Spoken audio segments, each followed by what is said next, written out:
corner. Diana is on. No, Matt DeMeglio's in attendees. John DeMeglio's under panelist, Cheryl. You're right. Sorry. Too That's many okay. names. It's 6 It's the only- o'clock. Yes, I understand it's 6 o'clock. Anybody that's on the meeting, we're working through a few technical difficulties, so have a sip of coffee, water. So bear with us one moment. There's Diana. I saw Diana. Armando, on the left side of, in your computer screen, it says stop video or start video. Just click on where it says mute on the bottom. You should be able to start your video. I did do that. Oh, there he You're on is. now. Okay, so Cynthia's still not visible. Cynthia, do you Try click? start video again. There I am. Okay, there you are. There we go. Cheryl. 1, 2, 3. Okay, so right I now, don't do video. Okay. yeah, no, Cheryl's the invisible Braun. woman. Okay, and She's Braun regular. chooses to be invisible Right. and silent. Yeah, I got Okay. it. They've all been released open. Doug has his hand up to unmute him, but it won't let me unmute him. There is a Okay, There you go. Doug, I had to unmute myself. The only reason I raised my hand is because you asked me if I could raise my hand. Okay. You're so talented. Well, Okay. now I will lower it. Thank you. I appreciate that. Okay. I see everyone who chooses to be seen.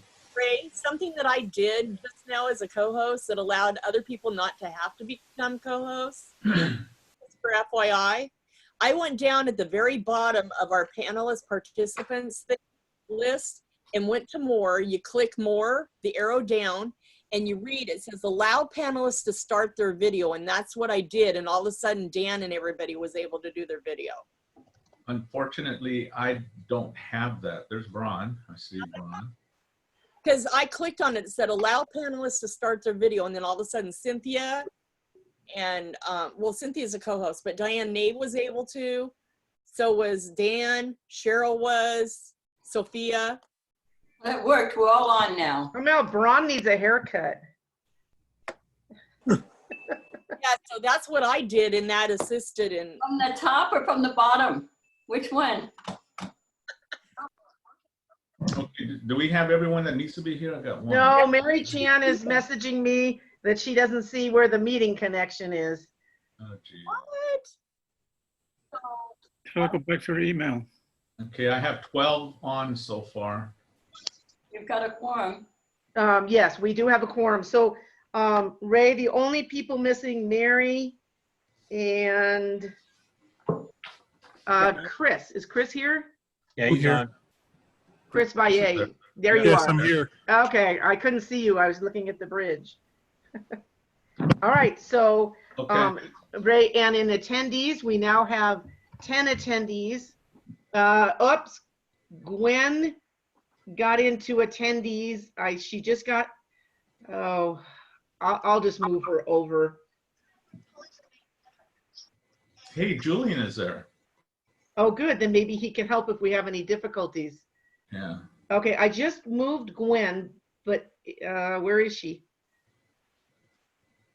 I moved her, but she doesn't, do you see her? It's right here on the bottom. Hello, hold on. Here. Okay, here comes Rock. I see Rob. And I don't see Gwen, I hear Gwen. Right? There she is.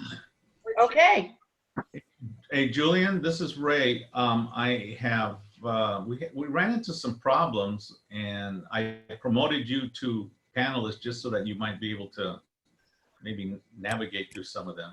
There you are, Julian. Yep. hi Julian, Hi everybody. Good evening. With pleasure to help. thank you. Yeah, this is the second time we've run into this problem where I, as host, am unable to allow video for all our panelists. But it's working, we've got it now, Now it's Julian. working, but Oh. we spent the last 10. Ray, I'd like to let you know that our candidates for the seats tonight and Ken Dami, who's supposed to speak, are all showing as attendees. So I'm letting them know, so we need to actually pretty much now go ahead and move the candidates because they will be speaking at the beginning of the meeting. So do you want me to go ahead and promote them? Yeah, go ahead. Okay. Thank you. You're welcome. Dan, I just promoted you. Matt, I just promoted you. Kelly, hold on. Okay, I'm gonna get out of the attendee role mode and Okay, and then, Alexander. oh, thank you. I knew I was missing one. Hi, Alexander. Okay, I just made, Okay. okay, there we go. And then Ken Dami is on the line. Do you want me to wait to promote him until he's up on the agenda? yeah. Okay. He'll be Okay. after the elections.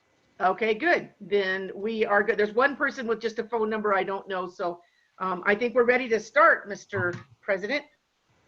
All right, great. Let's, Cheryl, would you like to take roll, please? Certainly, I would be happy to. Thank you. Okay. Rock, Unmute yourself, everybody, if you haven't. Rock. He was here a minute ago. Where'd he go? certainly was. Okay, I'll come back to Rock. Armando, I'm here. John Barbera, Here. Mary, I just promoted Mary to panelist. She was. There she is. there Okay. she is. she's waving. We'll take that as a here. I'm- Braun, Unmute yourself, Mary, please. Here. there she is. Braun, Say that. Here again. thank you. John DeMeglia. Here. Here. I'm going to go back and try Rock Ashfield. Not yet. Dan Dixon, Here. Cynthia, Here. Gwen, Present. Lori, Here. Melanie, Here. Ray, Here. Sophia, Here. Chris, Here. Rock. Going once. By any chance, is Rock over on the attendee side? No, something happened. He's not showing up at all. Right. He's not on either side, Ray. All right.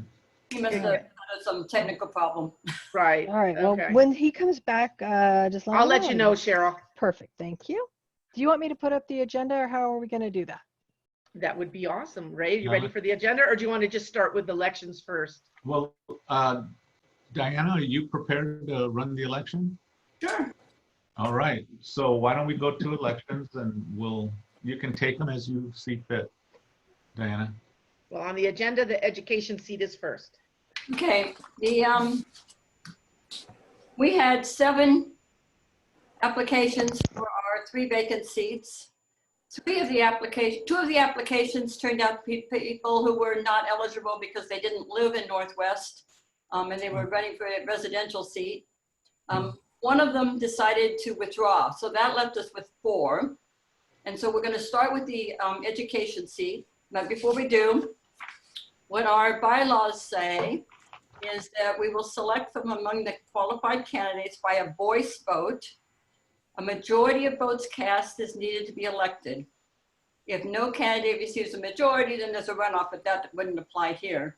In the event that there's only one candidate, and we have that in 2 seats tonight, if that candidate does not receive a majority, then the position will remain vacant and the deadline for applications extended until at least one additional qualified application is received. So even if there's only one person running, they still need to get a majority to be elected. The other thing our bylaws say is that the president shall vote only to break a tie. And so that's very only votes if there's a tie.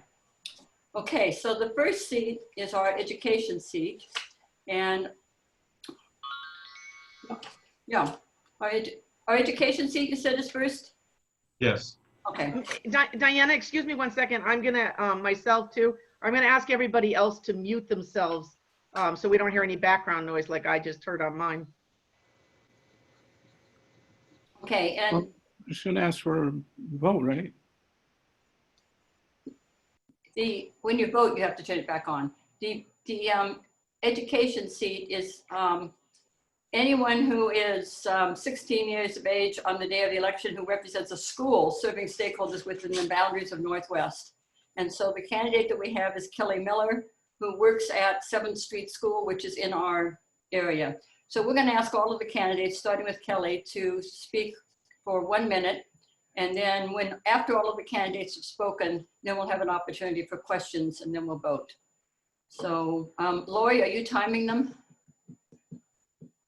You're muted, Lori. Lori, are you timing them? Lori. Yeah, I was talking while muted. Okay, could you see my mouth moving? Yeah, I was just telling Ray that he needs to allow the 4 candidates to be on video. Well, you have. They are on video. At least I see Kelly. So we're going to start with Kelly. And are you timing them, Lori? That was the question. Yes, I just set my timer. Okay. Is it 1 minute or 2? 1 minute. Okay, then I will make it 1. Okay, Kelly, it's all yours. Kelly. Hi. Hi, good evening. It's really nice to see all of you and attend the meeting. My name is Kelly Miller. I am a teacher at 7th Street Arts Academy. I've been with the district for 27 years, 10 years at Leland and 17 at 7th Street. One of the reasons that I want to become active in City Council is because I want my students to connect with the community they live in.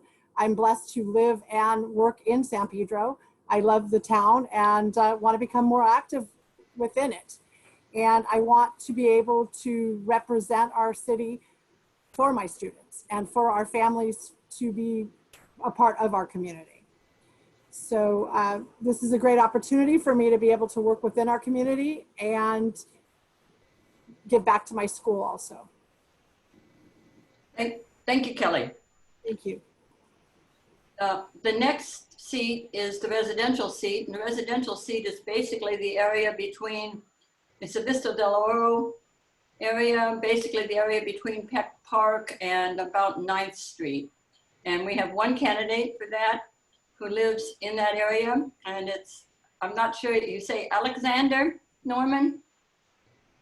So Alexander, you have 1 minute. He's muted. There we go. Yeah, I'm here. For some reason, my webcam is not working. That is weird. Okay, we'll imagine what you look like, Alexander. Okay.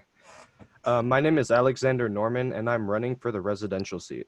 I'm a junior at San Pedro High School with a 4.0 GPA. I played 2 years of football at San Pedro High School, but because of COVID, I'm going to have a lot more time on my hands. My AP Human Geography class discussed urban layouts and planning, and this sparked my interest in topics facing the Neighborhood Council. As a result, I am interested in the Planning and Land Use Committee. I am concerned with my town of San Pedro, and I want to make sure that we update our infrastructure and revitalize our older buildings. It is especially important to me that my town flourishes so young people can find jobs and make a living, so that they can have a financially stable life in San Pedro. Given in these uncertain times, I want to be part of the evolution of our city and help it prosper economically. Thank you, Alexander. The next seat is our business seat, and we have 2 candidates. And so normally I would have the 2 candidates draw straws to see who was going to start first. But since that wasn't possible, I had my husband draw a name out of the hat. So Jan Kane will be our first speaker. Jan?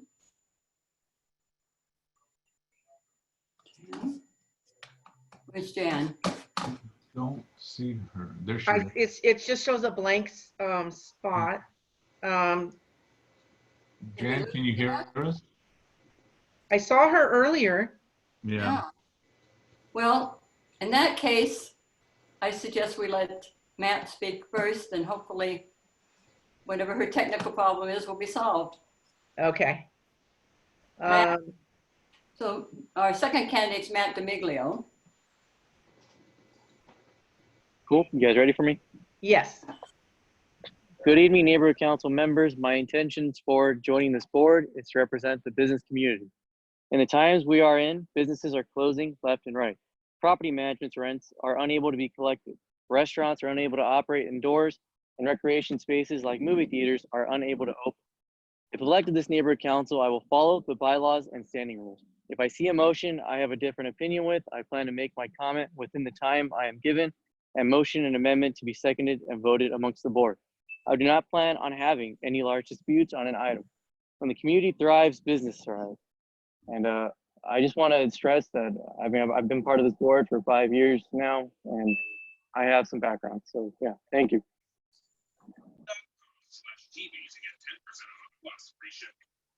Thank you. There's Jan. Jan? There. Okay, Jan, you have 1 minute now. I believe she's muted still. We can't hear you.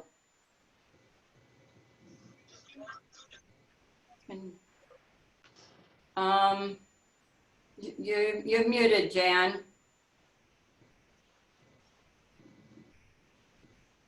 Jan, do you know how to unmute yourself?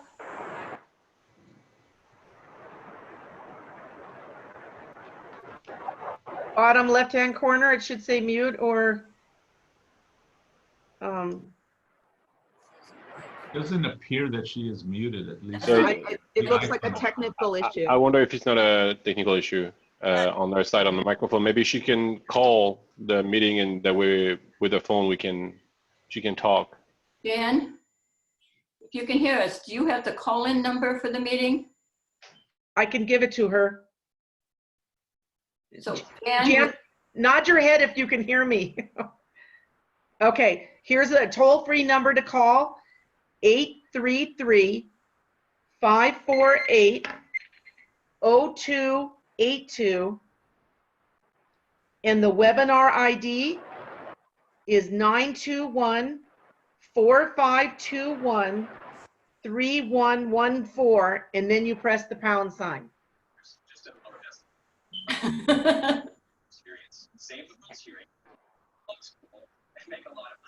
I think she actually has the printout, so she's good. Okay.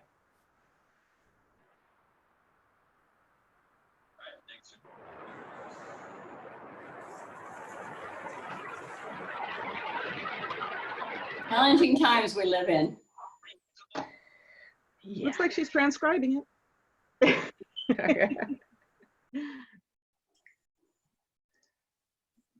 Okay, here she is. So I can promote her to panelist.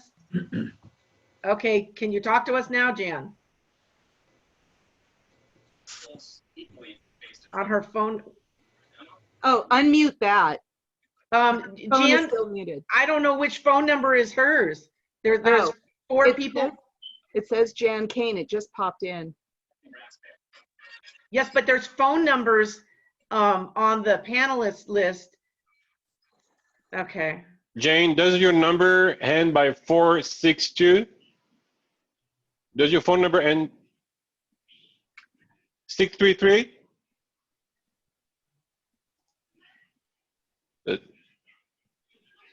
Yes, can we promote the phone number ending by 633? Yes. Thank you. There we How go. about now? Yay! Yay! I'm sorry. I've already been on 2 devices and wow. Okay, we can hear you loud anyway. and clear, Jan. Go ahead. Good evening. My name is Jan Kane, and I'm very interested in being on the board, on the business seat. I've lived in the San Pedro area since 1976, and I currently live in the Northwest area for the past 4 years.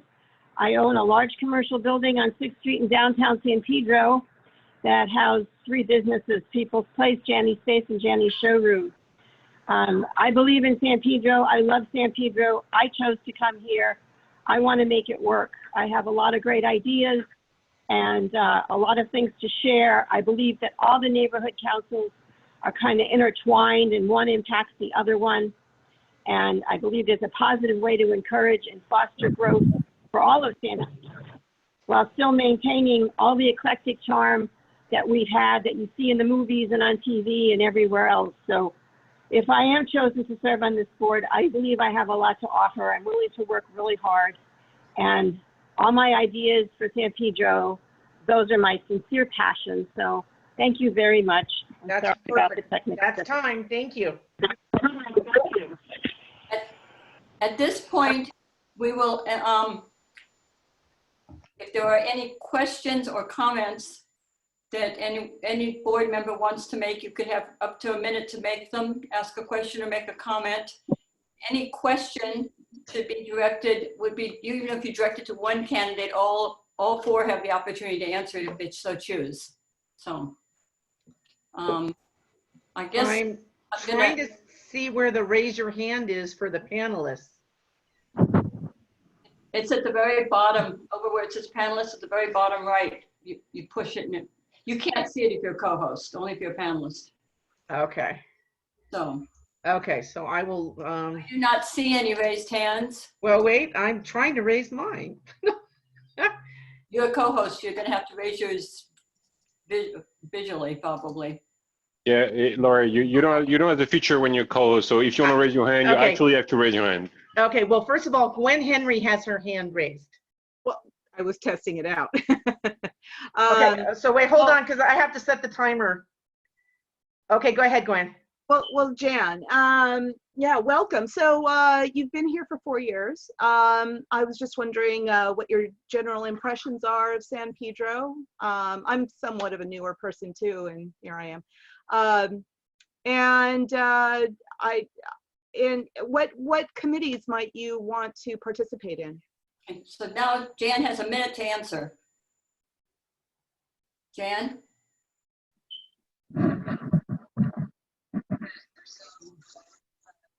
Jan, are you still there? Did we? Can you hear me now? Yes, we can. Hello? Yes, we can Okay. hear you. Actually, I've been in the San Pedro area since 1976. I've been in business downtown here for going on 11 years. So I've been here longer, and I live in the Northwest for 4 years. I love San Pedro. Particularly interested in the Land Use and Planning Committee.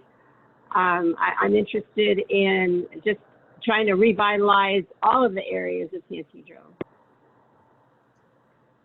So now, do any of the other three candidates wish to comment on this question? If so, raise your hand so we can call on you.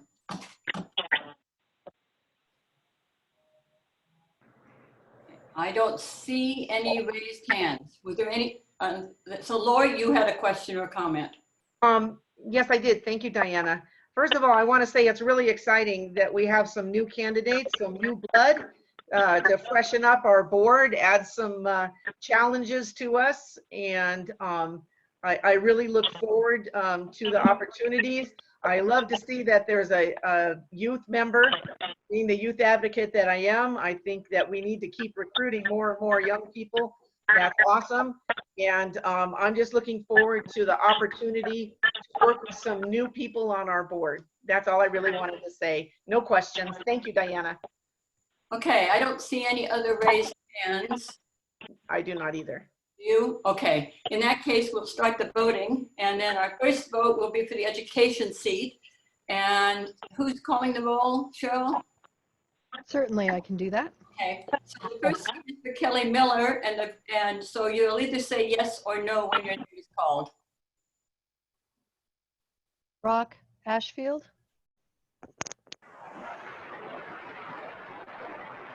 Bach, how do you vote? You're muted. Okay. Okay, that's a yes. Even I saw that. Armando? Yes, it's my understanding there's only one candidate going for this. Is that correct? Yes. Okay, yes. John Barbera? Yes. Mary? Yes. Braun? Yes. John DeMeglio? Yes. Dan? Yes. Cynthia? Yes. Gwen? Yes. Lori? Yes. Melanie? Yes. Ray, you're not voting. Sorry. Sophia? Yes. Chris? Yes. And I have a very quick question, which is, what is the status of these newly elected people as far as voting? Oh, well, first Diana will swear them in after we're done, and all of them will be eligible to vote on any non-funding issues. Thank you for the clarification. So obviously Ms. Miller is in. So that was a unanimous vote. Congratulations. It wasn't. Ray abstained. Well, no, that's because they had to. 13 Right, people. 13. It's not unanimous. Unanimous. Okay, so then the next seat would be the residential seat, and the candidate is Alexander Norman. And again, Alexander would need to get a majority of the votes cast. So Cheryl, if you want to call roll. Okay, Rock, Rock. Rock, can you hear us? Rock. Guess you better go back to Rock. Yep. Armando, Yes, I take it he's the only candidate for this. Yes. Okay, thank you. Yes. John Barbera, Yes. Mary, Yes. Braun, Yes. John DeMeglio, Yes. Dan, Yes. Cynthia, Yes. Gwen, Yes. Lori, Yes. Melanie, Yes. Sophia, Yes. Chris, Yes. Rock. Oh, I don't see him anymore. Okay. I'm going to record Rock as being out because I don't see him anymore. And Diana, I have one quick question. I just want to know if Alexander is Alex or Alexander. Which does he prefer? I prefer Alec, like A-L-E-K. A-L-E-K. Okay, perfect. Thank you. Congratulations, and we just saw you. We got your victory. So congratulations, Alec. Then our last seat, we have two candidates, Jan Kane and Matt DeMiglio. So when your name is called this time, you're going to just say either Jan or Matt, depending on who you want to vote for. So Cheryl, want to call roll again? Certainly. Rock is still out, we guess? Okay. Armando, Matt. John Barbera, Jan. Mary, Mary, you have to mute yourself. Sorry. Jan? Jan, okay. Jan? Braun, got it. Matt. What? Matt, Excuse me, who did? Ron. Ron, I voted for Matt. John DeMeglio, Matt. Dan, Matt. Cynthia, Matt. Gwen, Dan. Lori, Jan. Melanie, Dan. Ray, we'll come back to you. Sophia, Yeah. Chris, I didn't hear what Sophia said. Said Jan. Thank you. Chris, Jan. is there any sign of Rock? Okay, well, I have 7 for Jan and 5 for Matt. And Rock is out and Ray's abstaining at the moment. So Diana, do we have a majority? Yeah. Oh. I do see Rock. He just popped back in again. Oh. But it's muted. We've got 14 people here as voters, and so we have 5 and 7. Well, Ray's abstaining. Correct. That'd be 6.5. Okay, so Jan, congratulations, Jan. Can I say something? Well, how long is this term for? Until whenever the next July 1, basically. June. About 10 months. I would honestly say that both candidates, it's a very difficult decision. I would love the opportunity to be able to give a new person a period where they could really acclimate and join us here. I feel bad, Matt. I thank you so much for all of your dedication. It's not a reflection on you, but it is wonderful to welcome a new person who has energy and enthusiasm for this board. Hey, at this point in time, the next item on the agenda is to swear in the 3 new members. And I thought the agenda said that Ray was going to swear them in. Is that correct? It is. And Cheryl can share the screen with the oath. So I cannot. I don't have rights to do that at the moment. Oh, you don't have share screen rights? No, when I clicked it, it poo-pooed me. Ray or Julian, can you authorize Cheryl Ackerbloom to have share screen? Because she's going to be showing everything tonight. I would need to be promoted co-host to Okay. do so. Okay, I just promoted her to co-host. Okay, try it now, Miss Ackerblom. Me to co-host. Here we go. There you go. Can you make it a little smaller or full screen? I can if it will cooperate. Don't make it smaller because then I can't read it. Okay. Sorry. Just move it as they talk. Okay. Okay. Oh, that's the whole thing. Are we going to do all three at the same time, Miss Diana? Yes, you do. You swear everyone in at once. Okay. Let me see. Have to raise the right hand. Kelly, Alec, and Jan, could you please raise your right hand? Okay. Repeat after me. I pledge to represent my neighborhood council. I pledge to I pledge to represent represent my neighborhood council And stakeholders with dignity, and stakeholders with dignity, integrity, integrity, and pride. and pride. I will encourage other points of view, I will encourage other points of view, even when they differ from my own. even when they differ from my own. I will respect, I will respect, value, value, and consider everyone's opinion. and consider everyone's opinion.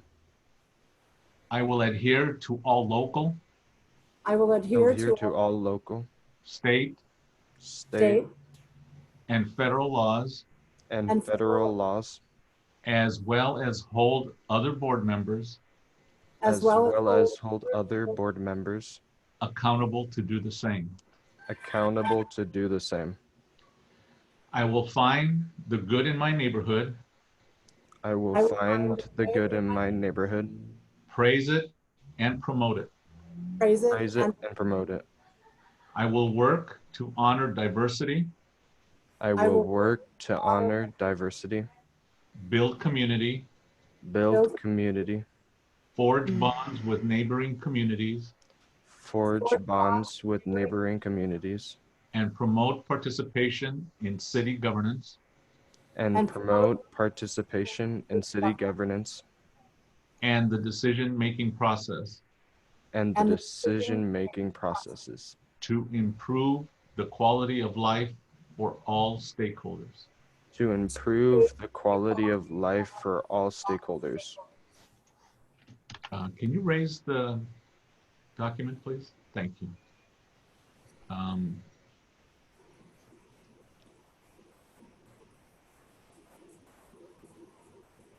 To this neighborhood council system, to the the neighborhood, neighborhood council system, to my neighbors, to my to my neighbors, neighbors, and to neighborhoods throughout the city of Los Angeles, and to neighborhoods throughout the city of Los Angeles. I pledge to do this I pledge to do this to the best of my ability. to the best of my ability. Thank you very much, Kelly, Alec, and Jan. Congratulations and welcome to the Neighborhood Council. thank you. All right. Ray, Rock was back in. He texted me. He's having some kind of problems. He's going back and forth from his phone to his computer. He's doing the best he can. And it appears that John DeMiglio has left the meeting. Okay. Cheryl, take note. Yeah, so what are we calling that, 6:30 then? Right, but maybe he just took a break. He didn't. Yeah, I didn't he get did a that last message. time. Yeah, I don't have a message. Thank you. Is his screen still open? I can't tell with them. I don't see him as a panelist anymore. Okay. Okay, and Rock was there. He texted that he was voting for Jan, but now I don't see him under either attendees or panelists. So, all right, sorry, trying. Okay.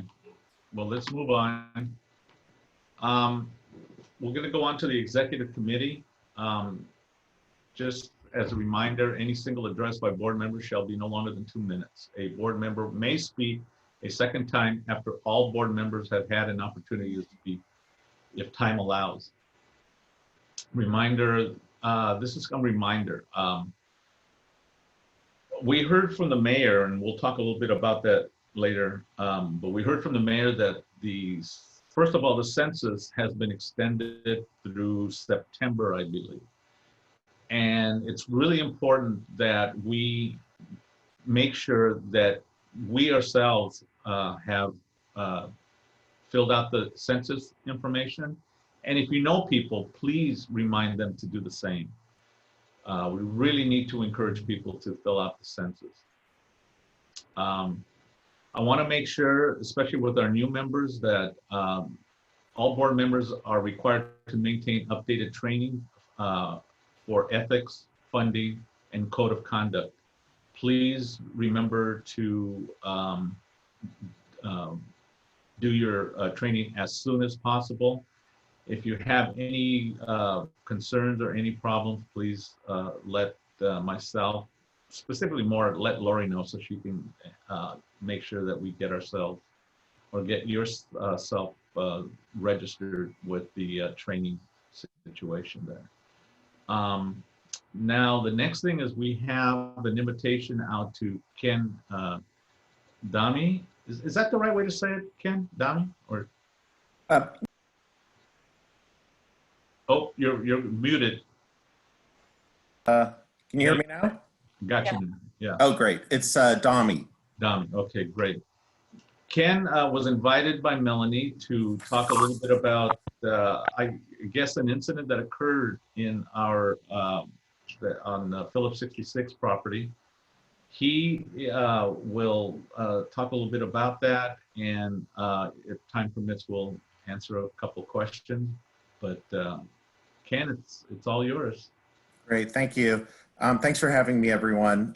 Just want to let you know that we are operating and we are providing fuels to Southern California, and we're balancing demand with supply right now. So like many other refineries, it's been a difficult and challenging market for us. Unfortunately, we did have an event. It was a flare event that occurred on July 21st during the day. And it was the result of starting up a unit of ours. And there was just too much pressure going into it. So we went to flare, and then we shut the unit down. We reported it to Cal OES and South Coast Air Quality Management District. We actually had somebody from the Air Quality Management District come out to the refinery and watched as we started the unit back up and got it into operation without any more further occurrences of flaring. But we did have a visible flare during the day for about an hour. We didn't pick up anything. We have a new fence line monitoring system in. All the refineries in Southern California now have this. And it monitors almost in real time emissions that come over your fence line. And there's a whole list of different emissions that it actually keeps track of. And I could provide Melanie how to sign up for it so that you get alerts if anything happens. And if you want to go to the website and look at the information, I can send that over to Melanie and she can get it out to everybody. But we did not pick up anything on our fence line monitoring that was any kind of impact to the community from the flaring event. We did exceed the SOx, the sulfur oxide level of 500 pounds, and that was recordable. But it's an unfortunate event and we regret that it happened, but I know that Ray wanted me to report out on it, and as well as Melanie, and take any kind of questions that you might have. Okay, any questions? Okay, it looks like Melanie has a hand up. And it looks like I see Armando and I see Gwen. I thought she was doing some kind of hand signaling, and Cynthia also. I actually had my green hand up at the beginning of the statement. So, Ken, I want to address with you is that for future reference, as we discussed, is that make sure that so we can be in front of this, that any events that happen prior to waiting for a neighborhood council meeting, that we're notified right away of what happened. So as neighborhood council and as well as the community and public safety, we get in front of it right away so that we can address it to the community. Yeah, and I appreciate that, Melanie. We will do that. I know that we sent the information after you requested it around the time of the event, but we'll get that out sooner to you so that people can call. And just so they know the process, that whenever they call in on the community information line, we have it in Spanish and English, that it goes to our security gate, and we have a process. They fill out a form and they send it to the superintendent that's on duty at that time. And that person, depending on what the request is or the concern is, will reach back out to the caller. And they will also send me the information, and I will be able to reach out to the caller as well. But my number, it's published on the website if anybody wants to directly call me, but I'm happy to provide that number to you as well. And then my cell number, if it's off hours, you know, I provide that too. So if somebody has a question off hours, they can get a hold of me. Thank you. No, let me see. Cynthia, I saw your hand up. Armando, also I saw your hand up. And Gwen, I'm still not sure. Are you still green handing or what? You have your hand up. She has her hand up under participants. Where do you see the other people's? I don't see their hands up under No, I participants. saw them physically raise their hand. That's Okay. what I saw from the Okay, we audience. need to try and use the Okay. Zoom raise hand. So Cynthia, Armando. Okay. Yes, I'm ready to go. Cynthia, then you, Armando, after Cynthia. Okay, I have a question. In the past month, there's been like a smell in the evening. It's like a sweet smell. That isn't coming from your refinery, is it? Not that I'm aware of. We haven't, this is the first question about it that we've received. So yeah, I'm not aware of any odors coming from our refinery, and we've not had any inquiries about it either. All right, thank you. That was it. Armando? Okay, instead of unmuted.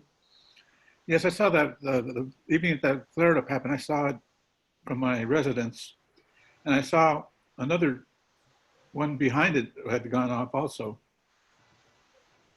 There was 2 flare-ups, and I'd like to know if you had notified the police department and the fire department, who would probably receive a lot of calls, let them know what's going on. Yeah, so that's one of the things that we actually are reaching out to make sure. The fire department has a lot of different people that are at the station at different times. So we're actually right now actively trying to work on making sure that they have the information where they can direct any calls to us, because we're the responsible party. And we're doing the same thing. We're going to reach out to the officers, the Los Angeles Police Department, as well as the sheriffs in Carson. They do have information on how to get a hold of us, but we're going to go back and revisit that to make sure that all that information is there for them, so that if they get a call, they can get them over to the responsible party, the source of the actual issue, and we can give them current information on it. I find a problem with that. I have a problem with that, because why should they call you? Why should they call your office when your office knows it's happening? They should be calling the first responders, letting them know that something's happened over there. I don't think they should be calling, because they're not looking out the window most of the time. Coppers are in the building. Firemen are in their building. They're busy. This is a good way to notify, hey, something happened at our facility and it's okay. I don't see what's wrong with that. Why can't you guys notify the first responders? Well, we notify them when we have something for them to respond to, but we don't take up their resources if we don't have anything for them to respond to. So, you know, typically what we'd like to see happen is for them to give out the phone number to somebody that actually can respond to something that doesn't require their services. No, I wasn't saying that they. Armando, we're going to need to move on. All right, go for it. Thank you. Gwen? Response though. Hi. Hi, Ken. Hi. Okay, well, I have a series of questions. You had mentioned, first off, that the event happened. Well, it's based on his report. I find your report a little uninformational.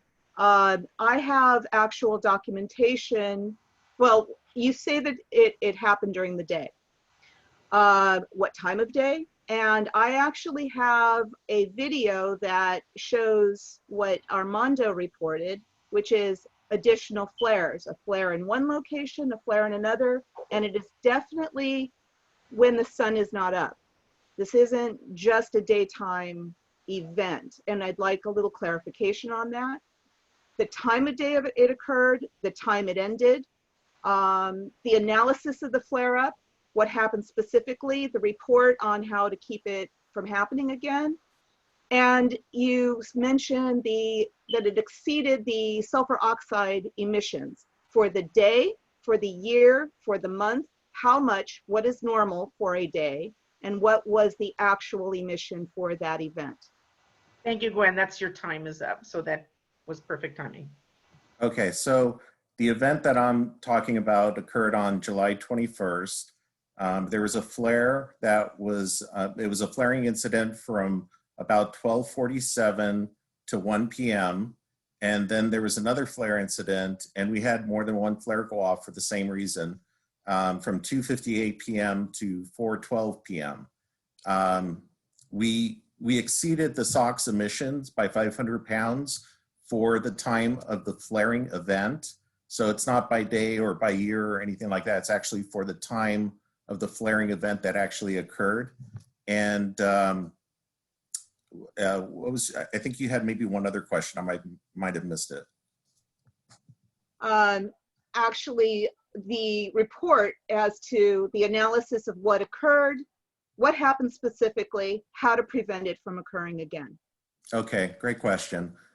So what happened specifically is that we don't really disclose the units that are affected because of competitive reasons, but in this case, you know, we've had a great deal of time pass. So this was a fluid catalytic cracking unit, and we were starting it up. We had problems starting it up, and so the hydrocarbons went to flare, and we shut it down, and then we went through everything again as far as our procedures to start the equipment up, and we went back and restarted it up, and then we didn't have any problems.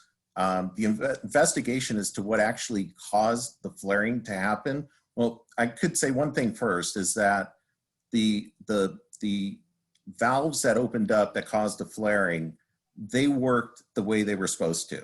So the flaring, even though it was unfortunate, it actually worked the way that the equipment was designed to do that type of operation. But the actual cause, we have a team of people that are still investigating that. And then when they find the different findings that could prevent us from doing this again or having this event from happening again, then they put those into reports that people could look at and make sure that we don't repeat this if there's anything that we can do possibly from it occurring again. And its relationship to that second event, would you please elaborate on that?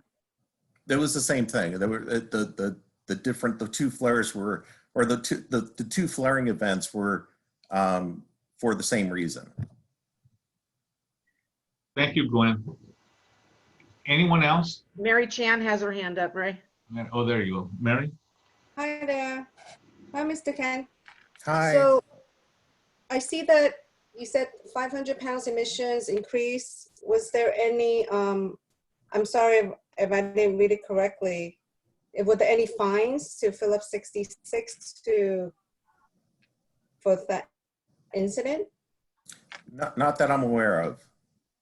It gets reported to the Quality Management District. I can look into it further, but I'm not aware of any, but I can certainly look into any kind of actions that anybody took and get back to Melanie with that information and make sure she gets it out. Right, because my question really comprised of, okay, that happened. That's very unfortunate environmental incident. So what were some of the consequences? People didn't breathe well, perhaps that happened. So yes, what was the action that you guys took? aside from just telling us? So we immediately put together a group of people, environmental people, operation people, and they start an investigation on what happened. And they're currently in that investigation still. And then based on their findings, they report that up through management. And then we, make sure that we do everything possible so it doesn't occur again. As far as outside actions, I'm not aware of any, but I do know that the Air Quality Management District sent the person over to the refinery, and that person was present while we restarted the unit that caused the flaring. So they were there as we restarted it without any issues. Thank you, Ken. Ray, we have an attendee question that was submitted. I believe it's to Ken. It says, do you have any plans to build solar panels or install wind turbines on your property? Are you planning any new native plants to offset emissions? So we do have emission offset plans. A lot of that is being worked at the state capitol level. And we are looking into, renewable fuels in the future. Probably the most fuel that is sought after is renewable diesel. And even though there is still, greenhouse gases associated to it, it is truly one of the most renewable products out there because 100% of renewable diesel can go into a truck. So you're using all of it. It doesn't have to be blended with other products or other diesel to be used as some other biodiesels have to. So we are looking into renewable products like that can be ascertained from different things from, vegetable oils and cooking oils and things like that. And, produced at a refinery or brought in from someplace else. That is the direction that we're going. Unfortunately, solar panels and things like that, we do have some things on site that operate off solar panels, like some of our large lighting equipment. But to actually run the refinery off a solar panel, the refineries required more power than solar panels and space that we have geographically that we could provide. But we do look at equipment that does run off solar panels, and when we can use it, we use it. Okay. Ray, I don't see any other hands raised under participants or under attendees. I'd like a closing comment, please. Okay, this will be the last comment. Armando, go ahead. Yes, I'd like to request a copy of that report when it's complete. Come to Gwen and myself and whoever else is interested. Please send it to the executive committee. Yeah, so the internal reporting that we do on something like that, it's not something that we publicly share because of competitive reasons. I can look what competitive reasons? Report with Air Quality Management District that we can obtain from them, and that's public, and we can share that information. We appreciate anything you can give us so we can make ourselves more aware of what's going on over there. Yeah, no, and actually, yes, I'll see what I can provide. But I'll follow up with Mel so that we make sure that we, provide you all the information that's being discussed today. But again, to really reach out if you have any concerns, my number and the security gate number are going to get you the information the quickest. So I'll make sure that gets recirculated with other information that I can provide. Hey, Ken. Ray, I got a couple of things. One, I noted that John DeMeglio showed back up on the screen at 6:45. I see him under the panelist list, but I don't see his video, so I don't know if you need to update him. And then a question for Julian. Somehow Cheryl got kicked out of the ability to share screen. Can you make Cheryl again a co-host so she can share her screen? That was my problem, not his. Oh. I had a burp. Thanks, Cheryl. Okay. Ken, thank you so much for attending. And I'll just say that you are welcome to spend as much time with us as you'd like. I know this is something that you probably look forward to every month, so please hang on and or join your family and all. So, No, you know what, guys? I really appreciate being invited and being able to talk and understand what the concerns are. I mean, my line's always open. So I'll give you right now my cell phone if anybody's interested in that. It's 310-487-0487.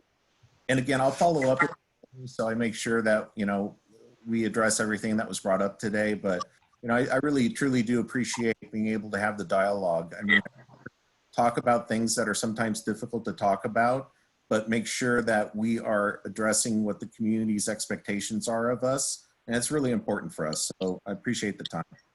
thank you so much, Ken. Okay, we're going to move on with the agenda. The next agenda item under executive committee is the appointments, reappointments of committee chairs and liaisons. On the agenda, there are the committees listed out along with the liaisons. Also associated with the name of the committee is the name of the chairperson and what we have listed as when they meet. It's really important, especially now in this environment, if I could say this, it's really important that if you have a meeting that you kind of stick to a regular schedule, because what I can do when I'm arranging a Zoom meeting is make it reoccurring if it falls on the same day for the, every month. Now, I know that sometimes there might be exceptions. For instance, if a holiday falls and you'll need to move it, then we can make the adjustment. But it would sure make it a whole lot easier if we can just set the date, set the time, and set all the committee members all at one shot. And then it reoccurs every month. The thing that you'll need to do is to remember to put it on your calendar so that you'll be reminded, for those of you who might forget to do that part. So make sure it is on your calendar, you're accepted for your calendar, and then you'll be able to see it when it pops up on your calendar. So Cheryl, I don't know if you could share your screen. No, they haven't promoted me yet. I keep trying, but I get poo-pooed. Julian, Okay, can you make Cheryl Ackerbloom a co-host again so she can share her screen? I am not a co-host myself, so I can't do that. I got it. Okay, never mind, Ray got it. Thank you, guys. And Cheryl, please note, I just got a message from Sophia. She was feeling ill, so she's now left the meeting. Okay, we'll call that 7 o'clock. Okay, thank you. So you could see on the screen the different committees. Budget and Finance, Melanie is the chair and meets every first Wednesday, I believe that's what it says. We got Community Issues with Dan and Matt. They meet on the fourth Wednesday of every month. Elections and Bylaws, Diana. And they meet as needed. So that's the one that's kind of fluid at this time. Planning and Land Use, again, Diana, the third Wednesday of every month. Public Safety, Melanie, on the fourth Thursday of every month. Sustainability, Gwen, on the third Tuesday of every month. I see your hand shaking back and forth, Gwen. What? Yes, that as the availability of some of my committee members has changed, this looks like it's going to be on the third Thursday of the month or Wednesday. That will be coming very soon. And look for that on the agendas. Well, okay, so did you say the third Wednesday of every month possibly? It will be either the third Wednesday or the third Thursday. When will you know? So I will know tonight. And so if you could do me the favor, we already have a committee meeting on the third Wednesday. I wish if there are this cross of participants, please take it up with Planning and Land Use and make sure that there's no conflict with the members who may want to join both or whatever. Ray, but both Diana and Dan had notified us that they also wanted to make changes. So I think probably what we should do is go down the list. I'm going down the list, and I want to make sure that we do. I just want to make sure that this is what we have listed. If there's any changes, we have to make the changes. And please, if there's going to be conflicts, work it out with those people that that might have a conflict or a meeting on that date also. So that's the pretty much what I'm trying to. Okay, that's perfect, Ray. So let me add that committee chairs have not been sending me the dates of their meetings. Once they confirm what day of the month, first Wednesday, second Tuesday, whatever, I'm going to go ahead and put on our website those meetings on our calendar. Okay, so that people know ahead of time and they don't have to wait till an agenda is ready. So committee chairs, we need to stick to those dates. If you have a change, please let me know so I can work with Christina. The other thing too is something that's expected of the chairs is to file, you know, I would say file minutes, but in reality it's just notes as to the meeting and what you decided to do, and Maybe you know, just action items. Please make sure that your meeting notes are filed so that they can be part of the agenda package so everyone can see what is happening on all fronts. Okay. Now, any questions on the committees? There are some hands up. Okay, I can't see them because it's on a modified. Okay, Diana and Dan both have their hands up. And I do. Diana, you want to go first? I'll go first. Okay, Dan, you go first. Thank you. Because of Diana's schedule with the Joint Planning and Land Use Committee a week prior to her regular schedule, she has requested that we essentially flip dates to put her regular Planning and Land Use meeting to the fourth Wednesday of the month. I've agreed to let her I've agreed to let that happen. And the initial thought is to just flip days so that issues would go to the third Wednesday. I may, however, select, after talking to the committee, may change it to the fourth Tuesday of the month, which I don't believe conflicts with anything else right now. Okay. I will let you know that within 48 hours. Thank you, Dan. So were you speaking for Diana, or does Diana still want to speak? Well, I kind of thought we could do this offline. I just thought it was important to say that we may be changing our date. I'm going to be talking to my committee about it this time, about this month, which we're still meeting on the third Wednesday, about flipping to the fourth. And I'll know for sure after Wednesday's meeting, after a week from Wednesday when we meet. Okay. So it's a work in process. Yep.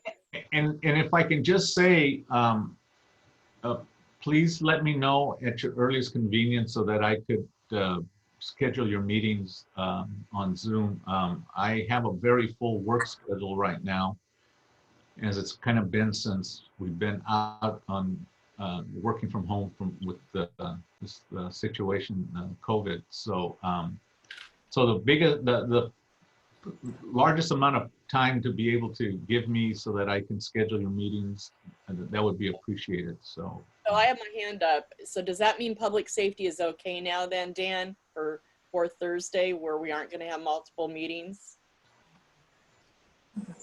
That's correct, Melanie. Okay, alrighty, just double checking. okay, if there's no other comments or questions for the committees, we do have the liaisons also. Well, I did have that one last comment. It looks like then third Thursday, based on this last discussion. That's what I have for you, Gwen. Okay. Anything else? I will send a confirmation email out to all the committee chairs after this meeting, and then you can let me know if I have it wrong. Okay. All right. So let's talk a little bit about liaisons. Animal shelter liaison, we need someone to fill that role. City attorney liaison, I am the liaison to the city attorney. Film LA liaison, Cynthia. Homelessness liaison, we've had a change. It's going to be Lori. LADWP liaison is Dan. And public works is Chris. We're all good on those things? You have 3 hands raised. I better start with Julian.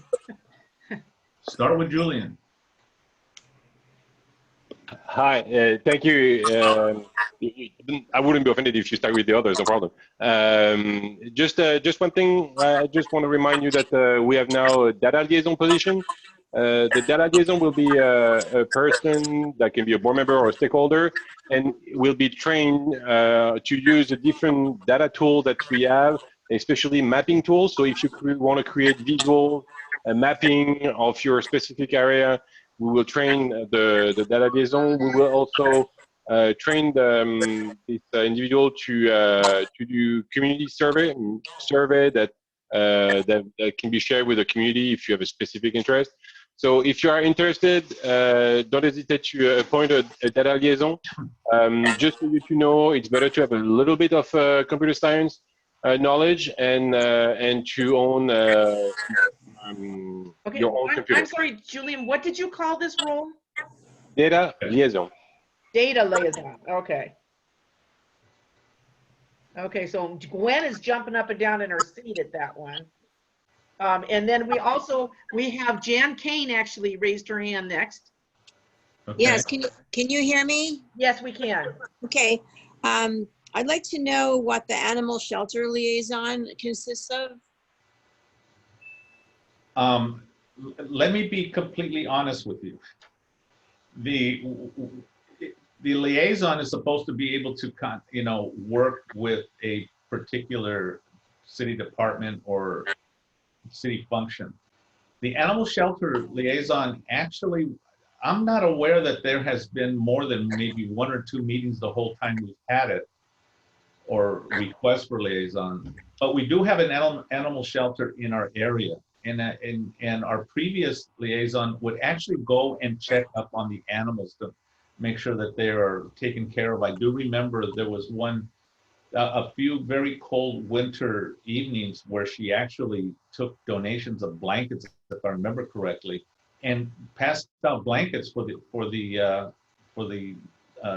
animals, the dogs, and in the shelter. Ray, if I could add to that, the liaison role should subscribe to any city departments related to that topic, so that you'll receive updated information on council files, things like that. Yeah, that was going to be the other thing I was going to mention, that that there are sometimes information release opportunities of one nature or another. So that's what we would ask the liaison to do. Is there an interest on your part to be?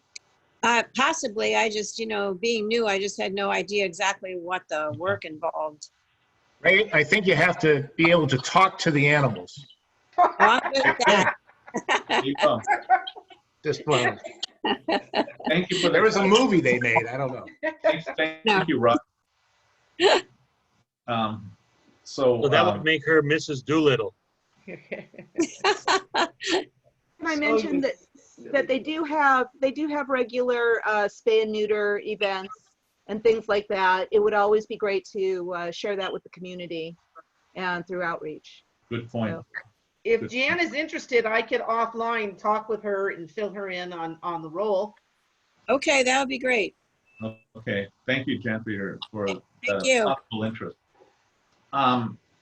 So those are the reappointments. If I don't have any. You still have Mary Chan's hand up. Oh, I'm sorry, Mary. I missed it. Yeah, so I just heard that there are some dates changes for the the committees. So can we please also get this update as soon as you get them, please? Yes, Yeah. they'll be posted on the website once we have the dates confirmed. Thank you so much. Any other questions? Okay, I'm gonna take that as a no because I don't see everybody. So with that said, all the individuals that were named previous, My hand up. Oh, Armando says he has his hand up. okay, Armando? Yes, I do believe my question is of dire importance to me, but I don't feel that it'll end up as being a smooth event on the meeting right now. You want you and I to talk about it offline, or? Absolutely. Okay, I will make sure that I get in touch with you. I'll try tomorrow, but if not, Wednesday. Is that okay? Absolutely. Okay. All right, Armando. I'm making a note of it. Thank you.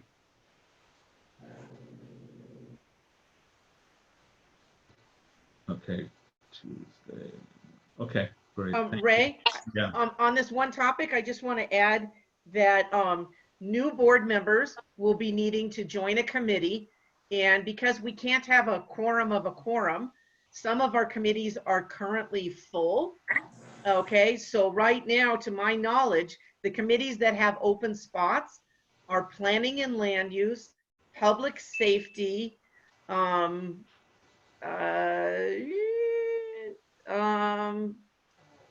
I guess elections and bylaws, I think, and sustainability. So, so I will be contacting all three of the new people, let them know this, but I just want you to think about it. Unfortunately, you can still join the committee, but to be official member, we can only have 4 board members on each committee as a voting member. And I just wanted to clear that up. Okay, thank you. Any other questions before I formally adopt this list? No? Okay. Consider the list adopted, and you're all appointed or reappointed to these functions. Thank you all very much for helping us out on these things. It's really important that we have your participation. And there's been some really good work out of many of these committees, so thank you very much. Okay, we're going to move on to the next item on our agenda, and that's public officials report. I am not aware, except for our Congresswoman Barragan's representative, who indicated was going to introduce himself. And I have moved him to a panelist so we can see what Scott looks like.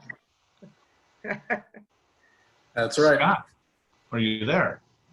I am here. All right, Scott, it's all yours. Well, thanks so much for having me, everyone. My name is Scott Sturgisich. I just wanted to quickly drop in and introduce myself to you all. I'm a recent addition to Congresswoman Barragan's staff. I joined the staff in April in quite unusual circumstances around the time that all the lockdowns began. So I have been working almost exclusively from home since I started. I think I've been inside the Congresswoman's office maybe twice in my whole life, despite the fact that I've been working every day since April. So it's been quite an interesting experience. I'm happy to finally be connecting with you all. I'm a San Pedro native. I've lived here for most of my life. Recent graduate of Cal Berkeley, go Bears. And I've been kind of making the rounds to all the San Pedro neighborhood councils, reacquainting myself with the neighborhood councils generally, but then also introducing myself to you all more formally as the Congresswoman's San Pedro representative.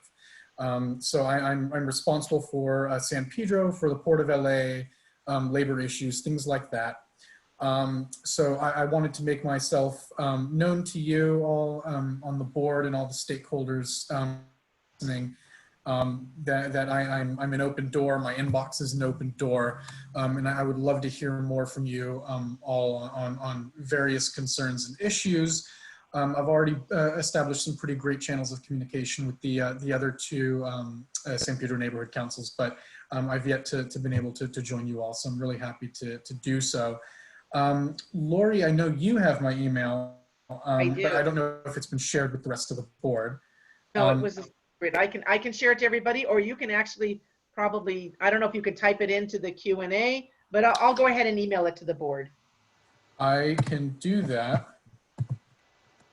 Not getting. Don't worry about it. I'll take care of it for you.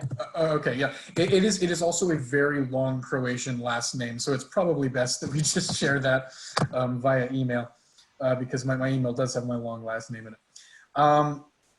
But I'm happy to also share my work cell with you all if you want to write it down. It's 310-513-3107.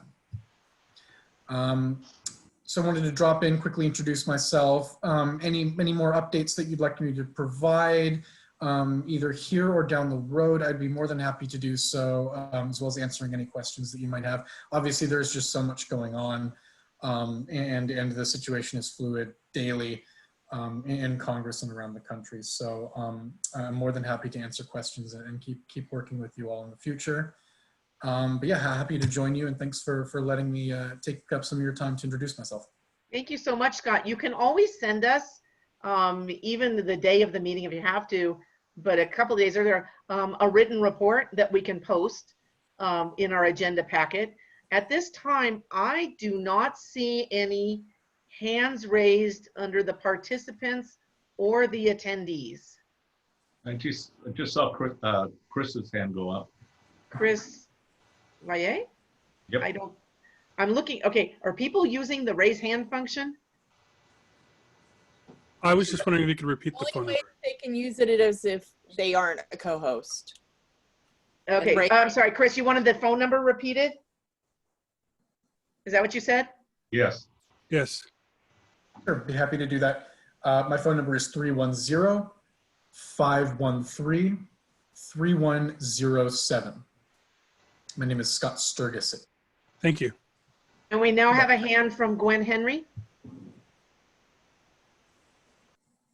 Hi, Scott. I want to thank you for coming to the joint sustainability meeting and would very much like to see more of you attending the sustainability events. Well, we do have quite a few issues that we go over, and we really would like some of the things are on the federal level or do have a federal quotient to it. So thank you for attending and looking forward to seeing you more. Really quickly, I'm sorry, just to quickly respond, I think that might have been Sean on our staff who attended that meeting. I had another meeting at that time. That's right. That's so right. I distinctly remember not attending that one. Oh, okay. Well, thanks, but next time I'll be there. But now you have to be. We have another hand from John DeMiglio. Go ahead and unmute yourself, John. Ray, he's not showing up on the video, but he's raising his hand. Maybe because he went out of the meeting and came back in, you need to bring him back in again to show video. And there we go. Can you hear me now? Yes, John. Okay, yeah, I was unmuted. I just want to mention to Scott how much I really think that she's doing for this community, and how much information we get from her emails and all of that. She does keep us updated in her town meetings and all that, and I just want to hopefully that continues, and I really look forward to the information that she has, and she's just a good community person. And I just wanted to shout out to that. Thank you. Appreciate that. Thank you so much. John, I echo that. And now I also subscribe to Congressmember Bargon's email. Maybe you can send me a link that I can send to my board. So if they want to automatically receive updates, they can go ahead and subscribe. Thanks so much, Scott. Great to see you in person. sort of. Likewise. Thanks so much. All right. No other hands raised or requests?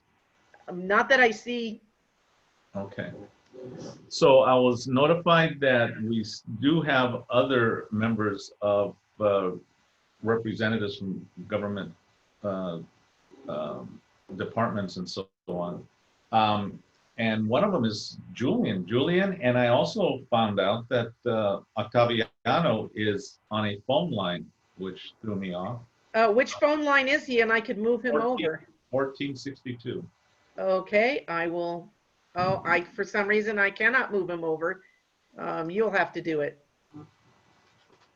Let me find him. But Julian, do you have anything you'd like to share with us from Dunn? Yes, we do. Actually, I will just introduce myself because I'm new in the area, so I want that the whole board know who I am.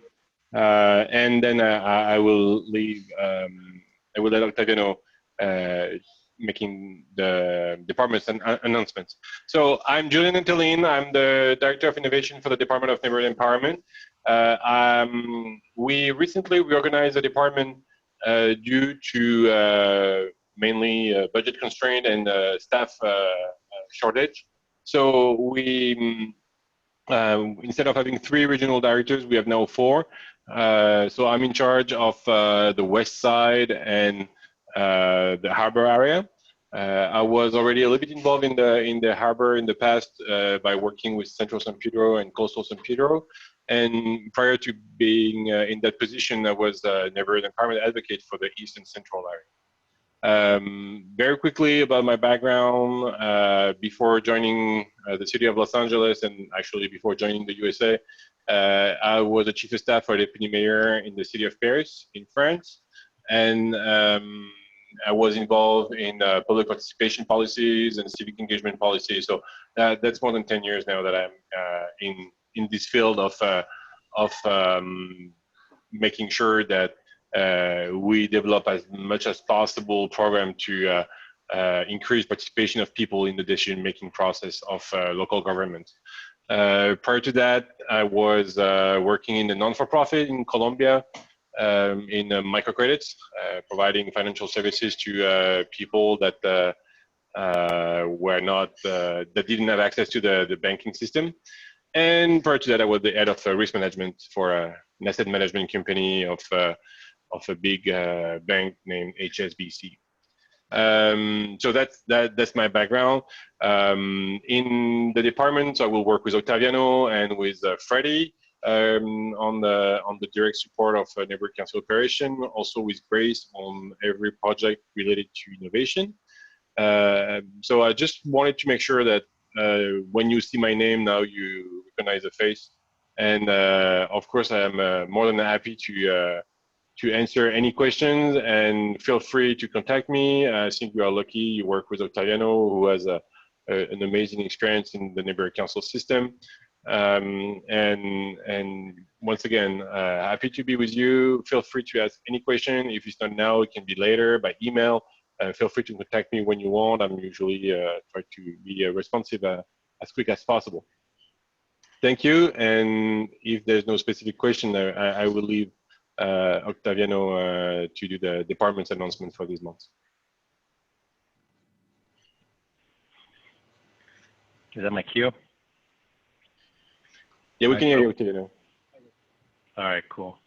Thanks, Julian. Hello, everybody. This is Octaviano Rios with the Department of Neighborhood Empowerment. Good evening. I know I missed you all last month, so I hope everybody's having a good summer so far with our wonderful weather out here in the harbor area. And I know you have a very long agenda, like most of our neighborhood councils do, so I'll try to go through my report really quickly. So Julian covered some of the department reorganization, so I won't touch on that. But if you do have any questions about it specifically, and if there are any other updates with regards to impacts to our department, we'll keep you updated as soon as we hear about them. And as you know, you have your NC profiles, you have your our department newsletter that you get via your email, that we give most of our information to our board members through those means. And of course, we provide live reports to your network councils. But one of the biggest things that I do with my network councils, just as a reminder, is do some follow-up and give you more details, post-meeting notes that I know Lori Jacobs loves because they're long and juicy, or informative if you want to use that word. Anyways, so first item here that I wanted to share is that, and we haven't gotten any updates as of last week, but we did hear that the city clerk's office is getting ready to propose to the city council a vote by mail system format for 2021 neighborhood council elections. So very exciting to hear that. The city clerk's office is gearing up for that. We honestly thought that the pandemic and the virus impacts was going to go away, this summer. And so the city clerk's office was going to gear up to work with all of our neighborhood councils for polling locations, like we did 2 years ago. So so now that we're gearing up possibly for vote by mail, keep that in the back of your head. And in terms of preparation, in terms of outreach, in terms of cost, it is going to cost an additional amount of money. So that's going to be part of the proposal from the city clerk's office to the city council. Also, notices were emailed to board members that had code of conduct training expired, their certifications expired. So if you were one of them and you're having trouble getting back onto your cornerstone to do your code of conduct, to update your training, let us know as soon as possible. So if you got those, if you didn't get those notices, but you know that your certification is expired, please follow up with us. We definitely don't want you to fall through the cracks because the next step is a risk of being removed from the board.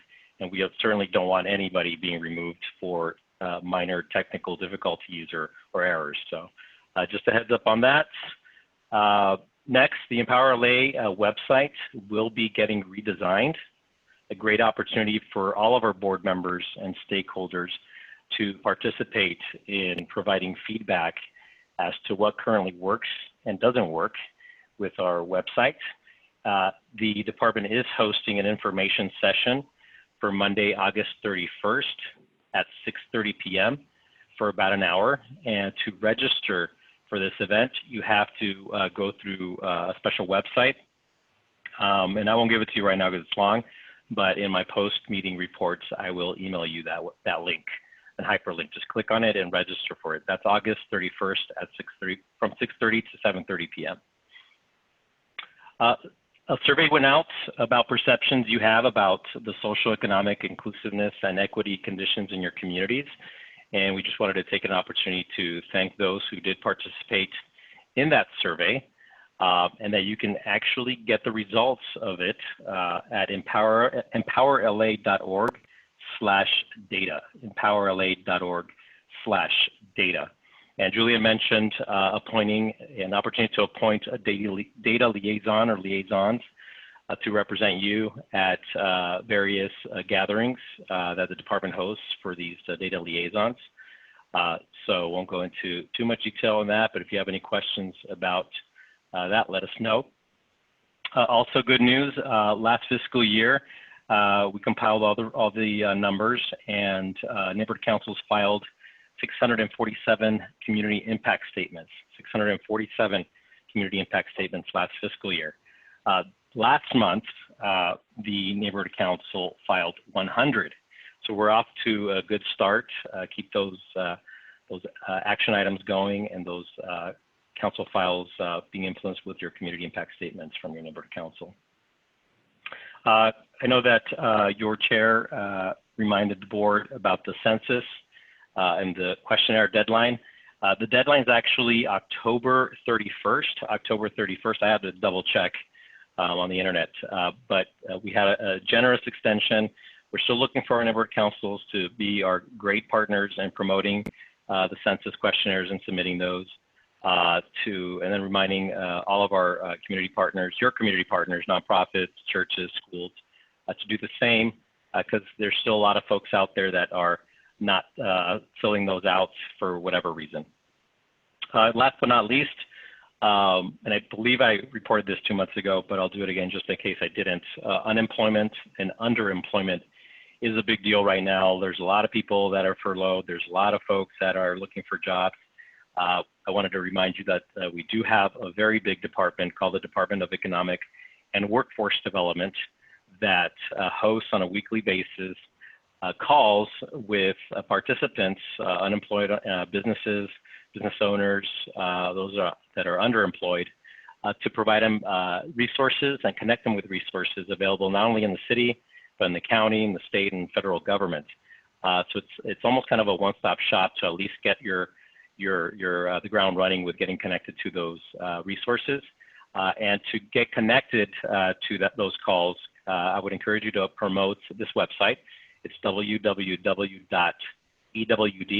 Economic Workforce Development, EWD, Economic Workforce Development Department, EWDD, excuse me, lacity.com. And I believe that's, oh, well, two more. I need to just scroll my Word document here. Bylaws, the department finalized your bylaws. You should have the final clean copy that you can post on your website. So if you haven't done so, please do so. We've already updated all of our 99 Neighborhood Council bylaws to our website. So if you're having trouble getting a hold of it, let me know. Last but not least, the Congress of Neighborhoods. We thought it was going to be canceled, but no, it's going to be back, but digitally, virtually, and it's slated for September 26th. For more information or get the most up-to-date information on the Congress of Neighborhoods, go to www.nccongressla.com. That's it. Thank you, Mr. Chair. Thank you, Octaviano. First of all, let me correct you. October 31st is not the date. Last week, the president changed it, and the census deadline is now September 30th. Okay? Well, thank you. Thank you. Right. We announced it. It's on our agenda. I'm actually trying to contact and got response from Janice Hahn's office, organizations that are running food drives and things to try and get census workers to show up at those drives. And I now have contact that they are working on that, Janice Hahn's office. So because just sending out emails is not working. Two, our bylaws were finalized and have been posted on our website for a few weeks now. Okay, just so you know. And then Cornerstone. So a couple of things. One, they're very slow to respond. We just elected 3 new board members. Tomorrow I'll be updating our rosters, go through the process to send it to them. If you could, I'll copy you and Julian, and if you could make sure that they follow up as soon as possible so they have at least access right away to take their training, that would be great. And I know about this supposed new movement that if people are 60 days past their training, that possibly they could be removed from the board. I do not think that rule has been approved yet. I thought it was just in discussion. So I have concerns there. And as you know, we're very diligent on our board, okay, about following up and helping everybody get their training, stay up to date. Right now, we only have one person who's out of date, and she's halfway through her last training. So, but whatever you could do to get Cornerstone, I know everybody's busy, but get whoever that person is to respond quicker, that would be helpful. Thank you. Now we have a hand. I'm sorry, did you want to respond to that or go to the hands? Oh, who, me? So, Lori, I just want to say that. No, thank you, Lori. I know you're an exceptional partner here in making sure that your board is up to date. It seems like we talk every week via email about some of the challenges. So definitely carbon copy me. I know, and apologies on behalf of the department for some of the frustrations and always having to follow up at times. So hopefully we can clean up the process and the communication pipeline here. So thank you, Lori, for spending so much time on that. I appreciate that. I have the first hand I see is Gwen Henry. Hi, Octaviano. Hello. Thank you and Julian for being with us. in regards to the census and yeah, the timing and everything, well, this is also informational for the new members.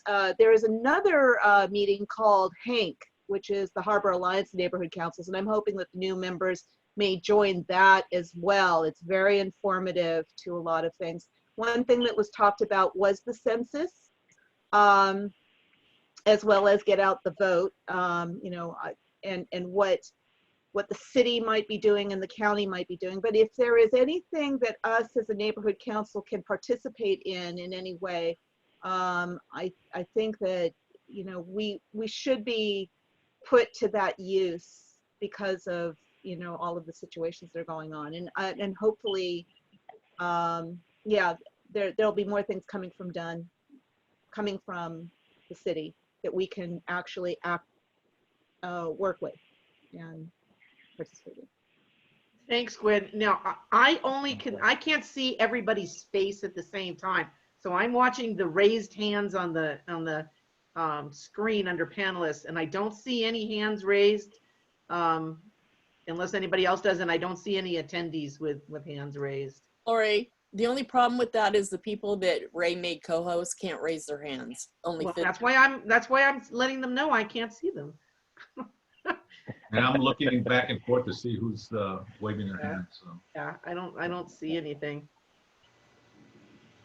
And with, this is Octaviano again, with regards to the census and promoting and what to do specifically, I know the mayor's office has been doing an exceptional job in engaging community partners and motivating them. You know, I have that in as a talking point for myself, just to remind everyone councils about the census, because I know sometimes that our government officials, the mayor's office, aren't able to jump onto the virtual meetings. And I know it's very important for all of us, for all of our community members to be aware of it, to be reminded, and to continue just pushing it through your social media and promoting. And not that you have to go out there with, you know, a clipboard or anything, but you have one of the biggest email databases that would be helpful in just continuously e-blasting people to go out there and just continuously have that in their dialogue and their conversations when they're out there in the grocery store or making calls or even emailing themselves some of their stakeholders within their districts. So, you know, Octaviano, we've been trying to do our part, but I'll be honest with you, I did talk to somebody from census.gov at a homeless event, and they're experiencing difficulties with, I don't know how else to say it, but people not trusting the government, people hesitant, no matter how much you tell them it's confidential.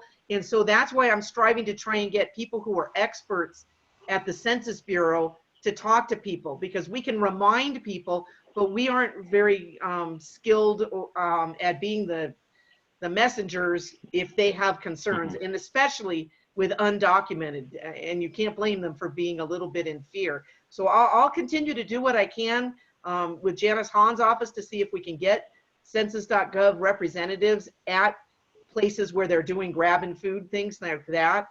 But it's very difficult for us. They've seen it. We've emailed, we've posted it on social media, and we're only at 44% in San Pedro right now. That's what the mayor announced last week, which is pretty dismal. And it wasn't much higher for all of Los Angeles. But you have to understand, in the political climate right now, people are fearful to give information. So just letting you know what we're up against. Thank you. And the older population, they're not necessarily on email or any of that, and this would definitely be dropping through the cracks. It was in our newsletter too when we mailed it out, so we did reach people who aren't online. So thank you.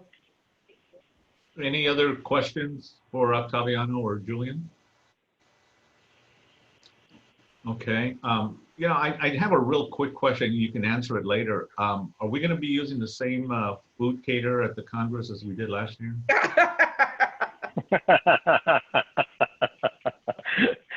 Hey, I'm totally up for the food being delivered the day of, so we can watch it, participate virtually. We're still waiting for last year's lunch, okay? Oh no! Sorry. You don't want to walk. You don't want to walk around hungry in those events. You can't focus. Okay, All right. we're just messing with you. Thanks a lot. one question about the Congress. Will this mean that we will be able to participate in more than just 3 of the sessions, that they will actually be recorded and we can actually? It's only a 3-hour virtual event, so I don't know how many meetings they're going to have. That's what Cindy Cleghorn announced. Yeah, more information to come. It's not clear yet. So instead of saying wrong information, let's as soon as we know more, we will be happy to share. Thanks, Julian. That would be great. Thank you. Cindy also mentioned there being some afternoon networking sessions. Oh, okay. That's Diana, right? Yeah. Okay. Well, All right, thank you all. We'd like to move along with our. Thank you all for contributing today, Julian, Octaviano, and Scott. Thank you all. Thank you. Budget representatives, Melanie and/or Lori. Budget advocate is here tonight.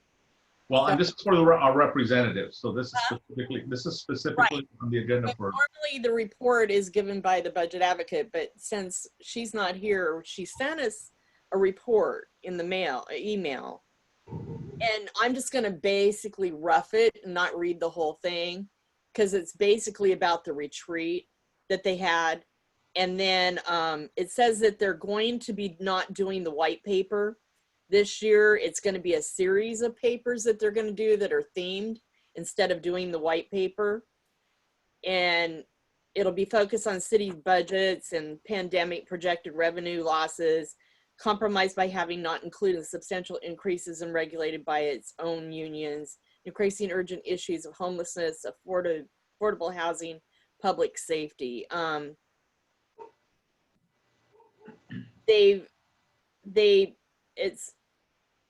They're striving to become a citywide source of information on what council files affect the budget and services that are most important to stakeholders, and providing neighborhood councils with information to write CISs so that the city has acknowledge and act on local input.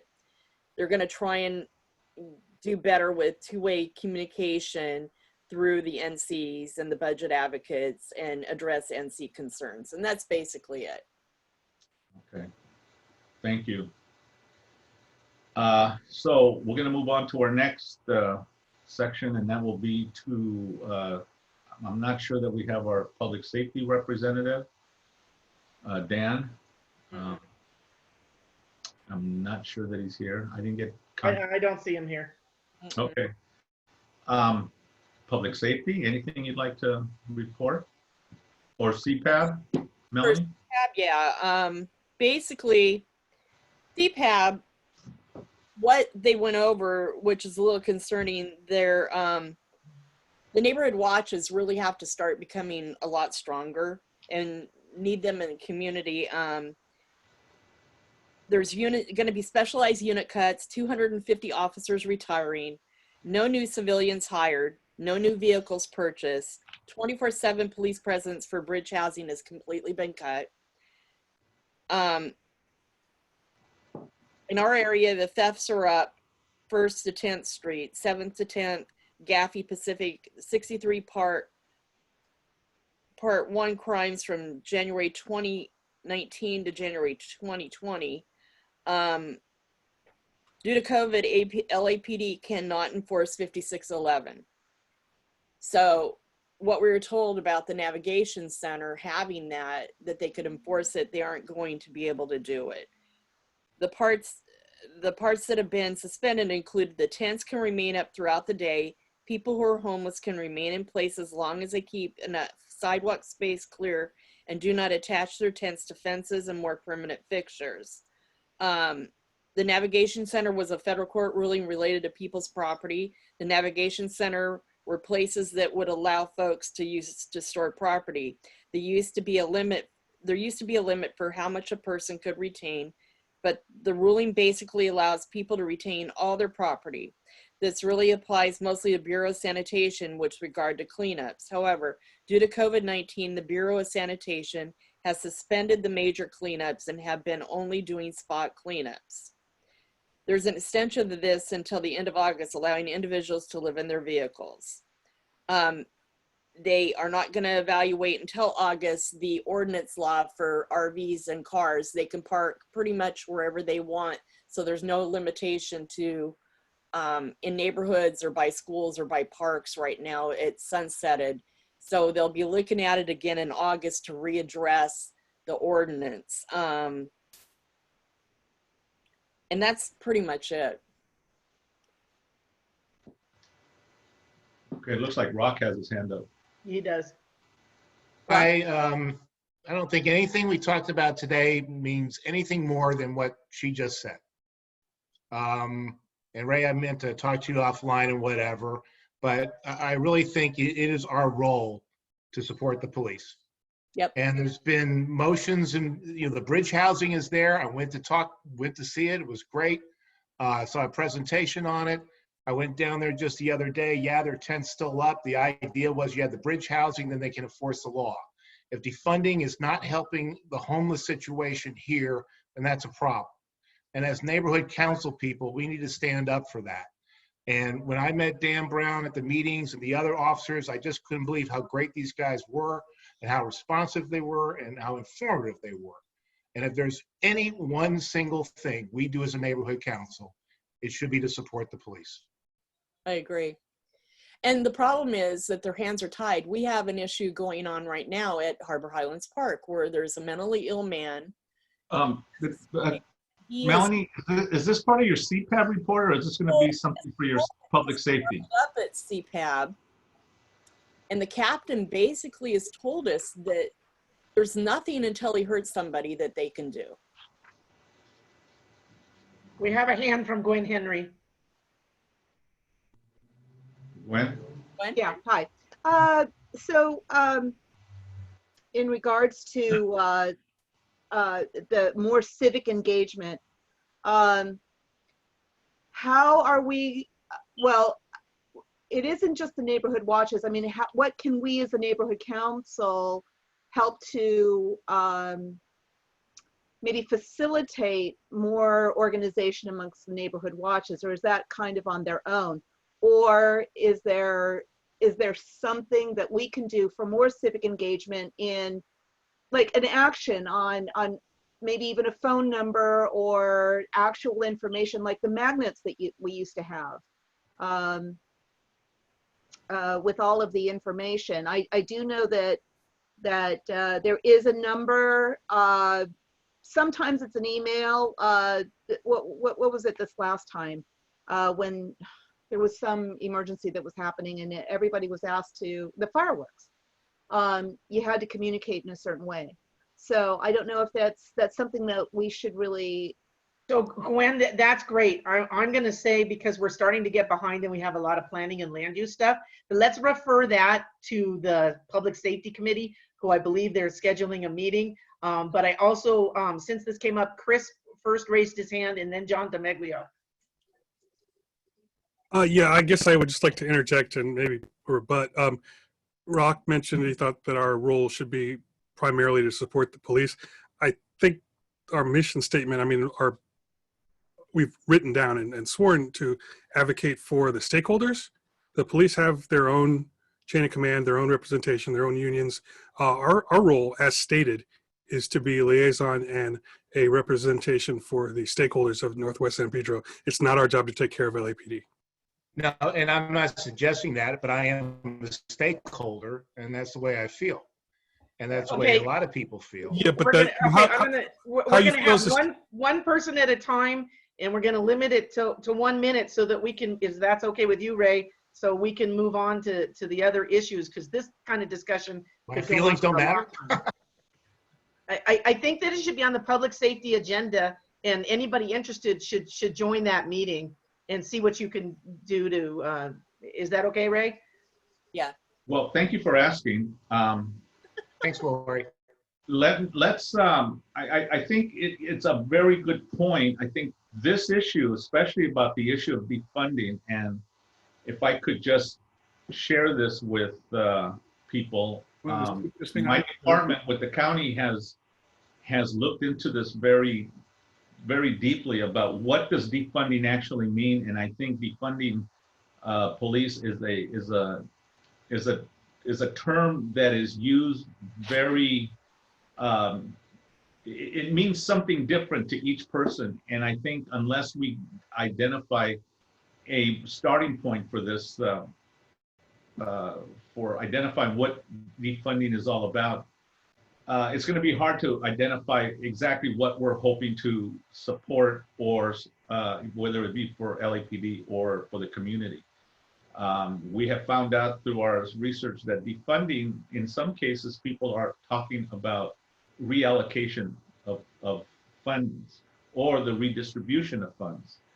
And there are a whole host of different ways to distribute some of this monies.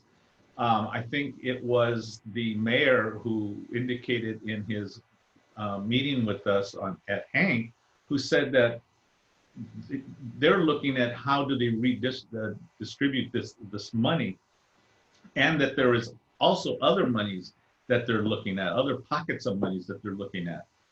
Although I don't agree or disagree with what we should do as a neighborhood council, but it is very important that we consider what it is our community is thinking about and asking about. And perhaps soon, at some point, perhaps maybe we do an online forum on just what it is the community is looking for, what they're asking for, because Rock, Chris, and everyone else, we all have our personal feelings about what that means. The other side is, are we speaking as a stakeholder or a member of the community, or are we speaking as a representative of a community, as a neighborhood council representative? So it's all good information. It's all good thoughts about what we should do. I think we should be more strategic, and I think absolutely it's probably something that should be brought up in our public safety committee and discussed. So Melanie, if you're going to have a meeting soon, this is probably the first thing you should probably think about, and invite everyone who has a feeling about it to talk about it within. We have 2 more hands up, Ray. Do we have time? I mean, they've been raising their hands. So John DeMick.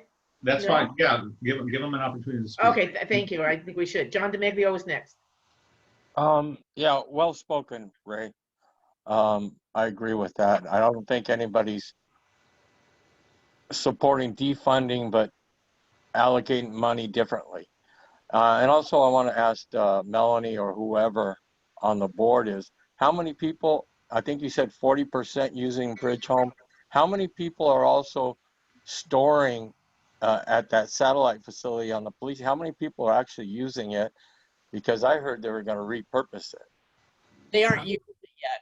They're only about 20% used is what I last heard, but I would need to verify that, John. Okay, thank you. And then Mary Chan was next. Hi, I wanted to share with everybody that Eric Garcetti did speak at the Lank meeting last Saturday morning. The video was recorded and posted on www.lancc.org. It's also part of the notes that I've written, and it's posted on the website. So if you wanted to see more about what he said about with the police department, and he does not support defunding the police, because like Ray said, he doesn't know what that even means, but he's happy to do the dialogue and redistributing fund, which is already said from different meetings that he's posted. Thank you. Thank you. I don't see any more hands raised under attendees or panelists. Okay, so let's move on. We want to see if we can do a little catch up on our agenda. Let's see. No presentation. No presentation. So public comment on non-agenda items. Because of the time, we're going to get anyone who wants to make a comment on non-agenda items, please, we'll do it for a minute. Raise your hand, or if you're on a phone, hit *9. I see a hand raised by Armando. Okay, Armando, do you have access to using your computer raise hand function? I might have made him a co-host when we had the problems earlier. I see. Okay, because I can't see everybody at the same time. Okay. So you got Armando, and I see Gwen with her hand raised, so. All right, Armando? okay, a minute. Yes, There sir. you go. It's my understanding that the USS Iowa is in financial difficulties due to the COVID-19. And I want to know if anybody else is aware of that. Yes. Well, a lot of our businesses are in trouble because of COVID-19. We're about to talk about that in the planning and land use stuff too. All right, well, just wanted to bring it to everybody's attention. Thank you, Armando. Thank you, Armando. And just so you know, Jonathan Williams announced this week, the CEO, that he cut his salary by 75% Yeah, to so try and help. okay. Yeah. So does other staff, because Yeah. you guys cut their salary by 75%. Nick? I'm sorry, were you done? I'm sorry. Okay, he muted himself, so I guess so. No, somebody muted me out, so somebody was quick to draw my thing out, so that's fine. No. I didn't mute him. No. Are you through with your comment, Armando? Armando? I am now. I'm Through done. with your comment? Okay. Thank you. Gwen? Gwen? Hey, just a few announcements. Friendship Park and Nature Center has a new supervisor. Her name is Marlene, and they are looking for people in the community who have classes and things to engage. They want to do a lot of outdoor activities that have, you know, the availability for social distancing. So if anyone has anything, there are some painters and photographers out there who might want to do a photography class or a plein air painting, a yoga class, you name it. They are looking and seeking people to start activities.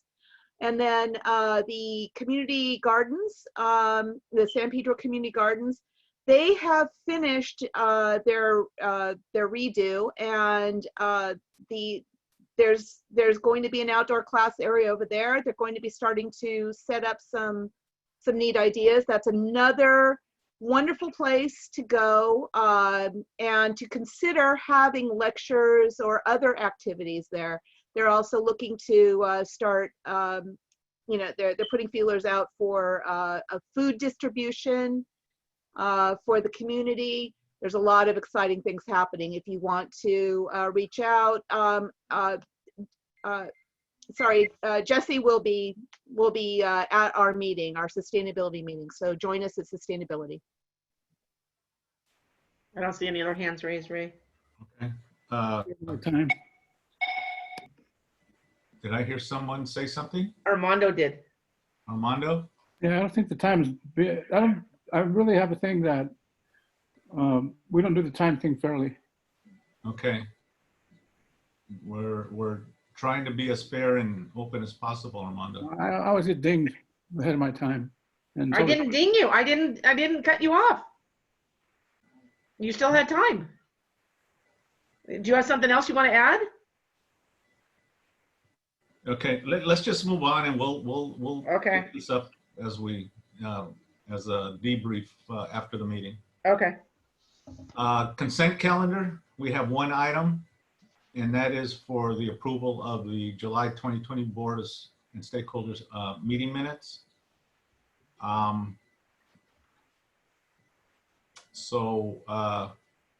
First and a second, please. I need a motion and a second. So moved. And who was that? Chris? Second that. Chris. Who seconded? Gwen. Gwen. Okay. Any discussion? There's no discussion No on the consent discussion? calendar. Okay. Cheryl, you want to take? Yes. What's Rog? He's away. Armando? What? Voting on the consent calendar, Oh, yeah. which Okay. is only one item, which is the minutes. That's fine. Okay. John Barbera? Yes. Mary Chan? Yes. Braun? Yes. John DeMaglio? Yeah, what's this for? Consent calendar. Last month's minutes. Consent calendar for the month of Yes, July yes, minutes. Yeah. yes. Okay. Dan, Yes. Cynthia, Yes. Gwen, Yes. Lori, Yes. Melanie, Yes. Ray, Yes. Chris. Yes. And Cheryl, this is Kelly, Rock. Kelly. I say yes too. Well, no, Okay, Rob. the three new people couldn't vote on last month's minutes because they weren't on the board then. Well, but what you said was they could vote on anything that wasn't finance, so I feel like I should call them. I don't think this one they were at the. I know, but then they abstain, Lori. As I understand it, they were able to vote or abstain. Sam abstained. At the last meeting, so I could vote yes. Okay, Wait, great. let me call them in order so I know who's who here. Kelly, Yes. Alec, Yes. Jan,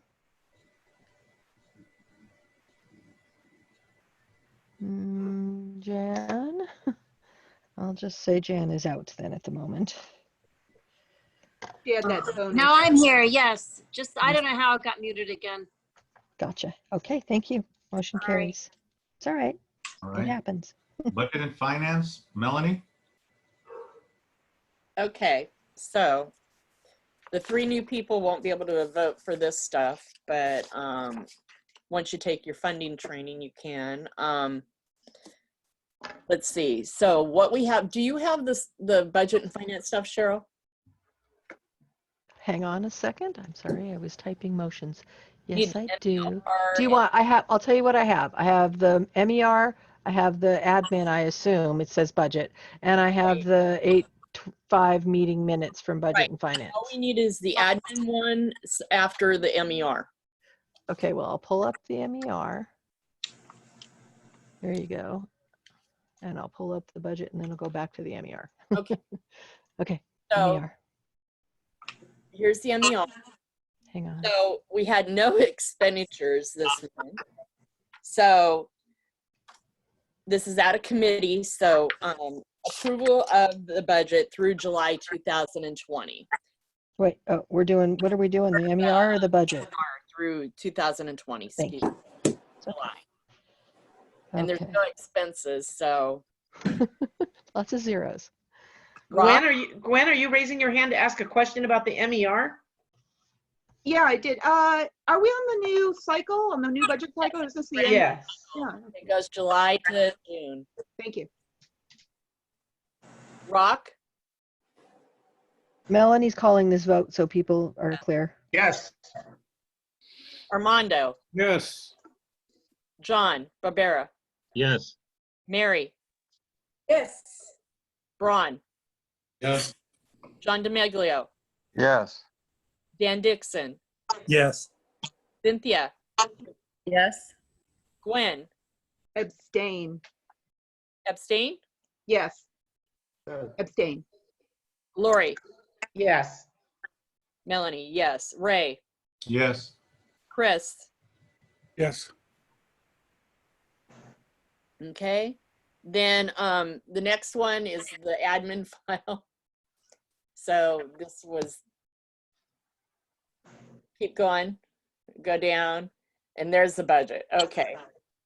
This is the realigned, whoops. This is the realigned budget because we got our rollover money. This is the realigned budget for this. So we have $37,876.29. There's been no expenditures, but what I did is I added the rollover money into the outreach unallocated funds to make it $10,876.29 for a total of $37,876.29. This is out of committee, so any discussion. I'm not hearing anything. Vote. Rock? Yes. Armando? Yes. John Barbara? Yes. Mary? Yes. Braun? Yes. John DeMeglio? Yes. Dan Dixon? Yes. Cynthia? Yes. Gwen? Abstain. Okay. Lori? Yes. Melanie, yes. Ray, Yes. Chris. Yes. Okay, and then the next one. This is our fiscal year budget. What we have to do is resubmit this to the city clerk's office to show that we acknowledge the rollover funds in order to get them. So we have to vote on accepting them in order to get them, to have them added into our account. So this is to show that we redid our budget for the fiscal year and that we put the rollover funds in and that we have $37,876.29. And this is out of committee. So any discussion on this? A call for the vote. Rock? Yes. Armando? Yes. John Barbara? Yes. Mary? Yes. Braun? Yes. John DeMeglio? Yes. Dan? Yes. Cynthia? Cynthia? Yes. Oh, okay. I'm Gwen? sorry, my computer went out. Abstain. Okay. Lori? Yes. Melanie, yes. Ray? Yes. And Chris? Yes. Can I have a point of clarification here? Gwen, are you ineligible or are you abstaining? Oh, I am ineligible. Thank you. Okay. That's important. Sorry. Okay. And that's it. That's all the budget and finance. Thank you, Melanie. Planning and land use. Diana?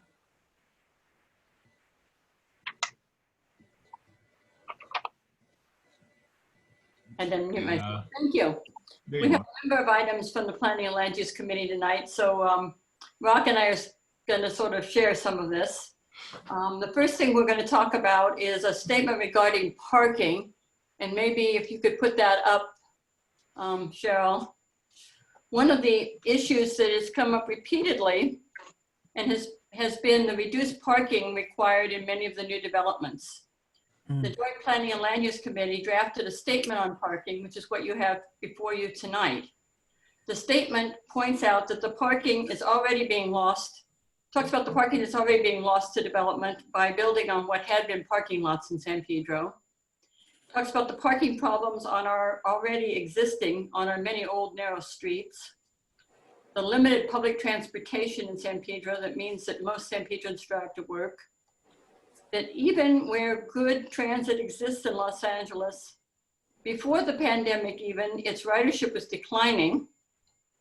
That the car ownership in Los Angeles at the same time has been increasing, and that the pandemic has resulted in even more of a decline in the use of public transit.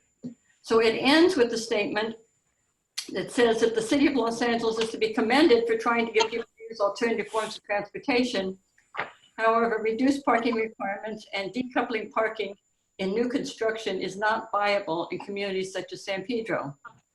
Although we are opposed to any reduction in parking requirements, we strongly support requiring developments to provide alternative forms of transportation for future residents, such as cargo bicycles, electric bicycles, preloaded tap cards, and shared vehicles. One-size parking requirements for the entire city does not work in Los Angeles. So the motion before you would be to adopt this statement and to forward it to the planning department and to the councilman. The motion passed the planning committee on a 4-2 vote. So that's back to you, Ray. That's it on that one. Okay, so we're asked to adopt this draft letter. Yes. And so it was out of committee. Yes. Any conversation, any discussion? Other than this is really important. Okay, it looks like John DeMeglio has his hand up. Yeah. What went wrong in the planning and land use where, and I stated all along that we needed more parking, and the planning and land use is catering to these builders that are eliminating parking in that area and it's going to hit us like a brick. And we continue to do it, and you guys continue to support those contractors, and it's ruining this town. Thank you. Any other comments? Not seeing any. So, Cheryl, would you like to take the? Yes, sir. Okay. Rock, Abstain. Armando, Yes. John Barbera, Yes. Mary, Yes. Braun, Yes. John DeMaglio, I don't understand where this is generating from. Is this generating from who's pushing the buttons on this thing, and why are the button why was the parking eliminated already? I don't understand, and I like to see what it is in writing, because I need to see this stuff in writing. So, John, can I ask whether you're supporting it or not supporting it, or are you abstaining? Because we're asking. I'm supporting more parking. Yes. Okay. I always have. Dan, Thank you. Dan, A hesitant yes. Cynthia, Yes. Gwen, Yes. Lori, Yes. Melanie, Yes. Ray, Yes. Chris, Yes. Kelly, Yes. Alec, Yes. Jan, Yes. motion carries. Thank you.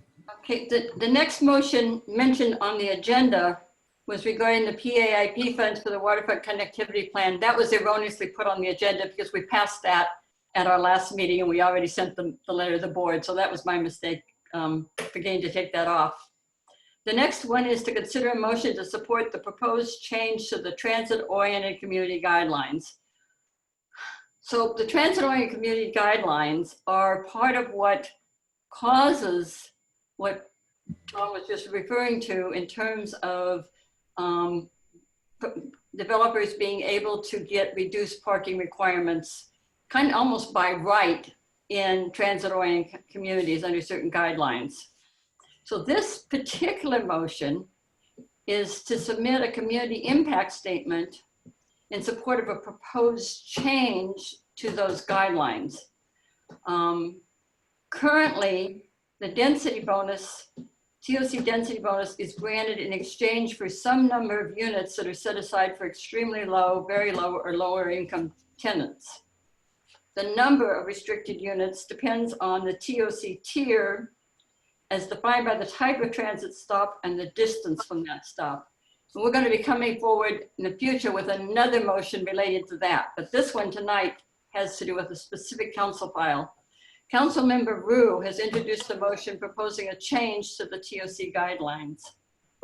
Basically, his motion is to increase the number of income restricted units required for developers to receive those incentives. So they would have to provide more units in order to get the same incentives. Particularly, he's particularly interested in seeing that happen in higher income areas. So the motion is very vague on his part. It points out that the TOC program provides a substantial windfall without getting commensurate value in terms of the creation of housing units. So what it does is it sends it back to the planning department and asks them to go back and reconsider and see if they can recommend some changes to the guidelines that would actually result in more income restricted units, particularly in the higher income areas. So that's the motion, would be to file that community impact statement in support of his motion. If City Council passes the motion, then the planning department would come up with some additional guidelines that would then go back to the city plum committee, and we would then have a chance to comment on the specificity of those guidelines at the point that they're proposed. Diana, is there already language written to, that talks about your motion? Yeah. Is it? Joe, can you put it up? Gotta put the right one up. No, all of this, people, it's all on the website for people to review before our meeting. Well, I appreciate that, but I'm sure that there are individuals who this might be their first opportunity to see some of this. So we can just at least know that the information is there. And well, while Cheryl's trying to find it, I will give you, what?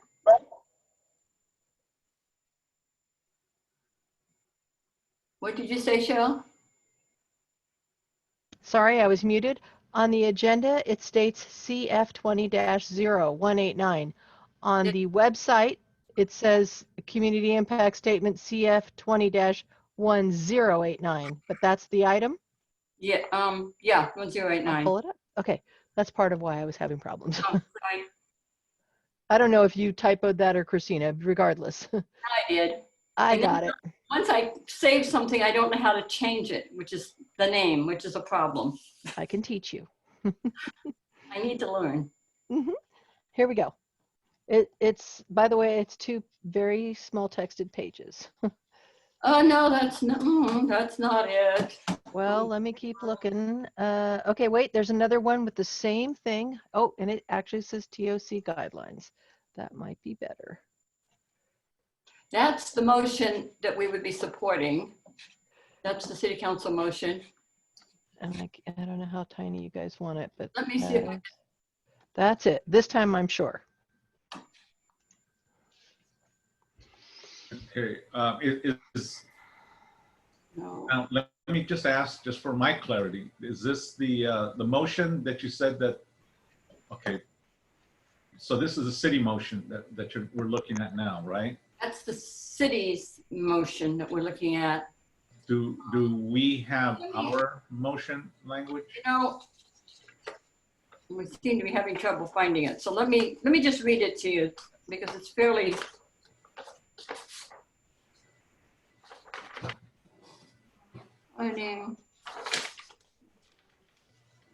Lori, I see your hand. Whereas, I'll just read it to you because it's pretty short. Whereas the TOC program provides incentives for affordable housing developments near major transit stops, and whereas Council File 20-0189 recognizes that the program failed to account for differences in land values across the city, resulting in substantial windfalls for property owners and developers in high land value areas, and whereas the City of Los Angeles is failing to meet its RHNA for affordable housing, that's the allocation that's made. Therefore, the Northwest San Pedro Neighborhood Council supports the City Council motion to instruct the Planning Department to prepare revised TOC guidelines to increase the 55-year covenant affordable housing percentage requirements in high and mid-market areas, similar to the higher affordability levels contained in the linkage fee ordinance. In addition, whereas better enforcement of the covenant for TOC affordable housing required, we ask that HCI-DLA,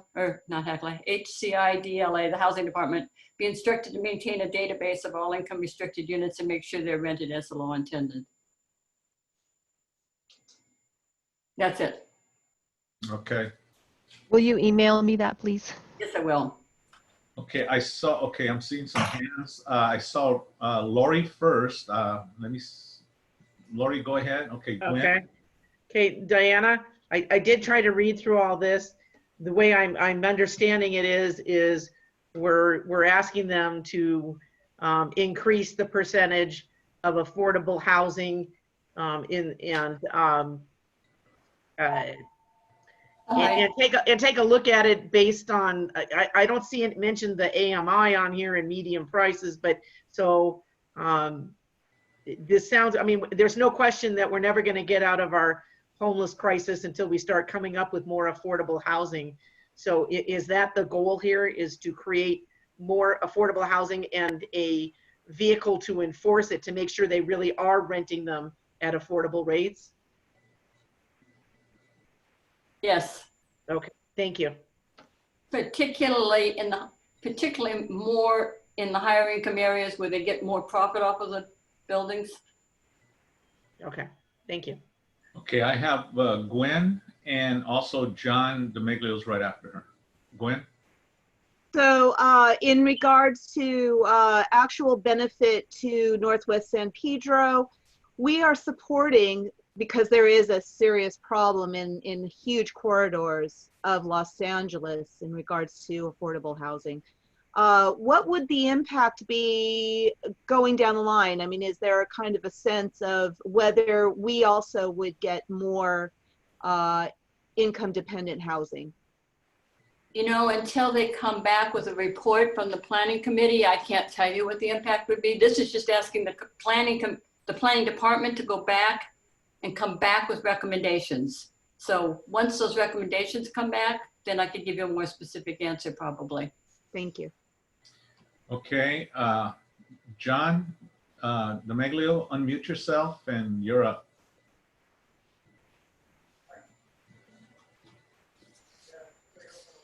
John DeMiglio?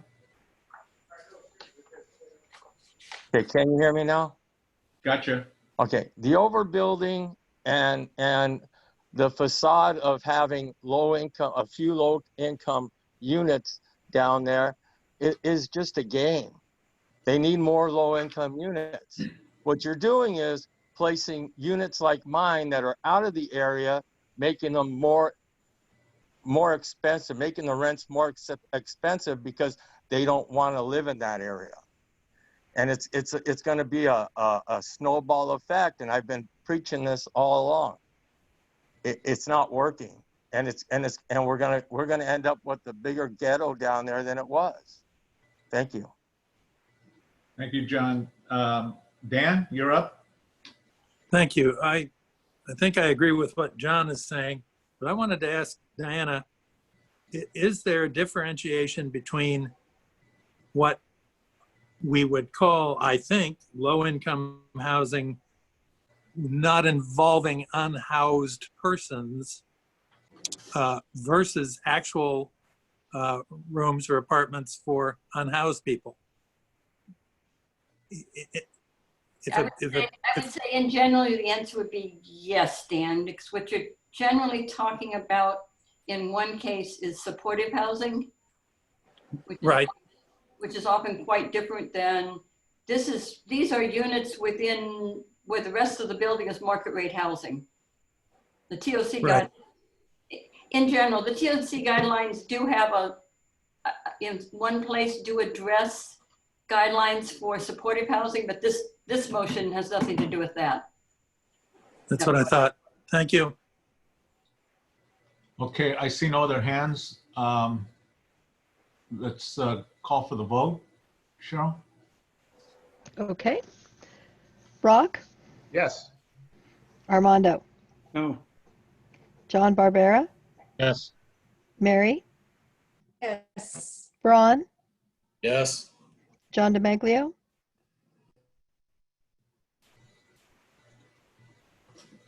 John DeMaglio?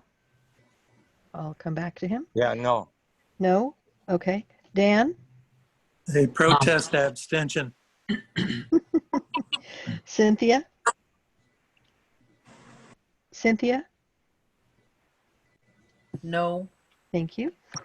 Gwen? A frustrated yes. Lori? Well, Lori? You're muted, Lori. Sorry, yes. Melanie? Yes. Ray? Yes. Chris?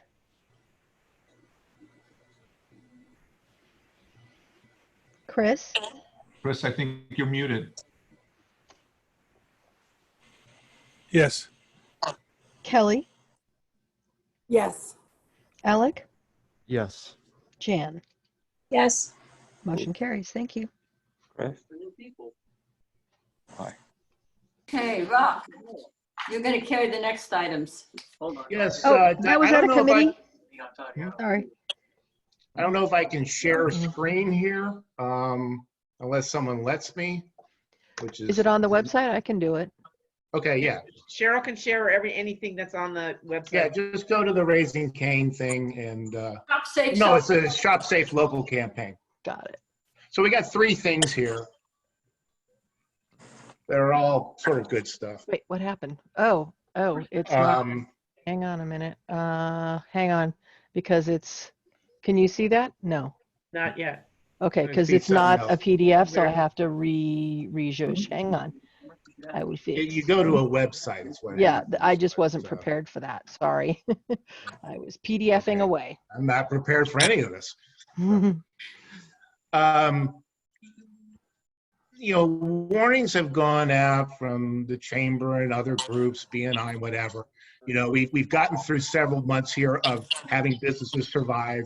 You've heard about, you've seen the outdoor dining. By the way, if you've gone down to 6th Street, they got little boxes and stuff. It's fantastic. What people are trying to do is, and staying alive is amazing. But there is sort of a prediction out there that 25% of our businesses may not survive this. So, local groups have put together this thing about shop safe, shop local. And what they've asked us to do is just adopt this on a generic basis, not on a singular business level, but just as a general thing. Like, hey, think about it. Instead of going to Amazon, maybe you can buy local. Or maybe going to Torrance, Home Depot, or whatever. Maybe you can buy local. So I think it's something we really do want to promote, and we all can promote it in our individual businesses as well. So, and Diane, I don't know who's making all the noise out there, but Diane, I don't know if I saw a particular motion for this, but obviously it's something that. The motion is on the agenda. The motion is to support our local businesses by promoting the Shop Safe, Shop Local campaign and posting the appropriate messages on our social media. Right. And I think we should do everything as a neighborhood council, again, to promote our local businesses on a generic. And obviously, as a person, you could go on Facebook and say, hey, I was just here. This is great. And people are doing Somebody's got some background stuff that's interfering. But we need to be a little more. So I will move. That's the. This isn't out of committee? Yes. Okay, Yes. I thought so. It's out of committee. Yes, Lori. Okay, so I'm assuming this is for the outreach committee. Right. And in preparation for this, I've already actually downloaded their logo. And other than, promoting it on our website, e-blast, social media, and I could do, and not just our neighborhood council social media, was there something else you wanted outreach to do? That was the main thought. If you've come up with other ideas, great, but that was the main thought. Okay, thank you. I see no other hands. Well, I move to consider this motion. Well, it's out of committee, so. Oh, okay. I just like saying that. The movement has already been accomplished. Okay. Love it. You made the motion in committee, Rock. Oh, thank you. Thank you So- for reminding me. Thank you for moving yourself, Rob. Cheryl, would you like to take the vote? Certainly. Rock, Yes. Armando, Yes. John Barbera, Yes. Mary. Absolutely. Almost sounded like abstention. I started to write. Braun, Yes. John DeMaglio, No. Dan Dixon, Yes. Cynthia,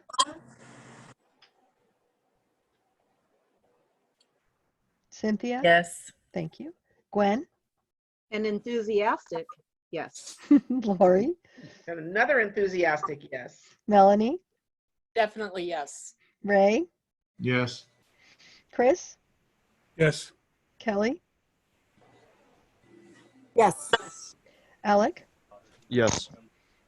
Jan. Absolutely, yes. Motion carries. Okay, so next is, as you know, Taxco moved from where they were on, whatever, Park Western, I think, and down near the Albertsons, I believe. And so as they moved in there, they had to request again for a liquor license, and this is beer and wine, and that's it. And so they had to go to both the city and county for that. So they asked for our support on that, and that's basically it. And I understand tax code's doing pretty well. The old chef came back and whatever. So we would like to garner support for their wine and beer liquor license. Okay, this is out of committee discussion. Anyone?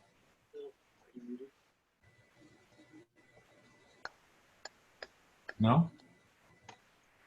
Okay. Cheryl, would you count the vote? Yes, and yes, please to this motion. Rock, Yes. Armando, Yes. John Barbera, Yes. Mary, Yes. Braun, Yes. John DeMeglio, Yes. Dan. A lot of margarita drinkers here. Yes. There'll be a winerita over there. Cynthia, Yes. Gwen, Get that margarita, yes. Lori, Yes, you'll have to drink my margaritas, yes. Mel, me, Yes. Ray, Yes. Chris, Yes. Kelly, Yes. Alec, Yes. Jan. Yes. Thank you. Motion carries. Something we can all agree on. I think we should adjourn the meeting right now. Well, I'm surprised Ray said yes. He don't like beans. And thank you for that. Next, Cheryl, can you pull up the little slideshow for Raising Cane? Let me see. Draft letter is all I have. I don't Not think the I letter. have it. There should be something also Raising Cane presentation. No, I don't see anything like that. No, sir. Well, that's okay. I can talk to it. Just put up the motion. They can give you screen share rights. Oh, maybe you'd have to him because I don't have that. It's not on the web, so I don't have it. It says I'm disabled. Oh wait, yes I do. Yes I do. Never Yeah, there it mind. is. Hang on. All right, let me see. So as she pulls that up, Raising Cane is the proposed restaurant to replace the Marie Callender's and the Broiler Express. Okay. And in fact, when I heard about it, and our office is right down the street, and we like Broiler Express, by the way, but it turns out it's the same landlord. The link doesn't work. I Okay. apologize. That's okay. Just, I will create a word picture that will amaze you. There you go. There's the motion. Raising Cane is this national chain, has a big following. They have one in Long Beach. They have one in Huntington Beach. Actually, the traffic circle in Long Beach, as I understand where it is. And that's chicken fingers. It's pretty much all it is. And when I first heard, and when they presented us to us, the planning and land use, and Diana, please correct me if they really didn't have any jurisdiction to sort of come to us, but they, because it is RPV, but they did want, you know, the neighborhood councils to be on board, and they gave a very nice presentation. By the way, if you do want to see it at our weekly team meeting at KW this Wednesday morning, I'm going to have them in. So if you're interested, they wanted a big footprint because they do have lines. It is a big drive-through type thing. And I was like, why do you need this big footprint? So most of the traffic is going to be on site as people wait in lines. A lot of great landscaping. The restaurants themselves are actually small. I think the parking on site was about like 20 spaces, Diane. And they did ask for a little help on creating a bigger outdoor deck so they could have more outdoor dining. But I frankly believe, just from what we heard, very nice people, very enthusiastic about their following and everything, that it's really going to make that corner look pretty good. So we just crafted a letter saying that we're supportive, and then we requested more outdoor dining possibility as they work with RPV. By the way, they said that working with RPV was really pretty cool, and they were enjoying the whole process. So I think in the end, it'll be a welcome addition to Western Avenue. Okay. Discussion, since I'm sure this is out of committee. Yep. right? I'm not seeing any hands raised. Mine is. Okay, Dan. Oh, there you go. Sorry, Yeah. sorry if my hand isn't showing. No, I got it. Access in and egress and access, whatever. Does this involve any driveways on Trudy? Or is it all like a horseshoe on Western through the property? There actually is access through Trudy and Western.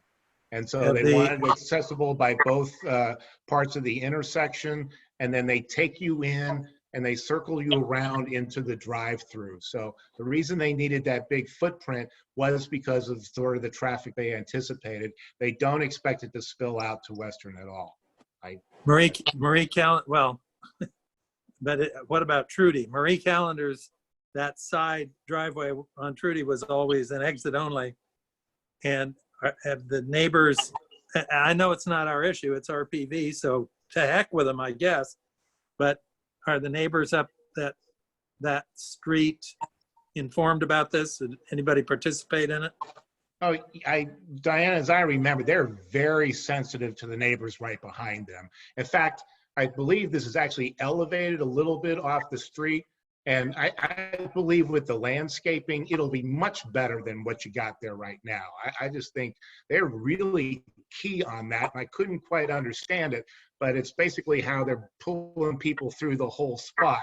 So I think in the end, it's going to wind up being a lot better.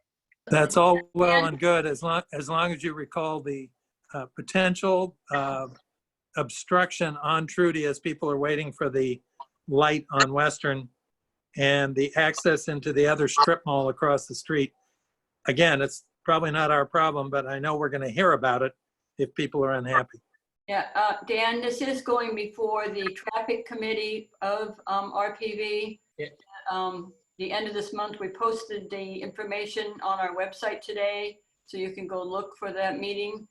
They will be looking at that. But one of the things they did do is they moved that entrance from where it was now, so it's not to a spot that's actually farther from Western Avenue than the current entrance. So there is a little more space going up there. I'm not sure, how much helpful that will be, but they have done that as well. But it will be interesting to see what happens at the traffic committee. Thank you. And Dan, they promised everybody in the neighborhood council free food for life. So I just wanted to throw that in there. Yeah, us and Jose Huizar. Thank you. Okay. I'm going through the ethics training. That's not cool. Good. Quinn. Yeah. So Raising Cane is a place.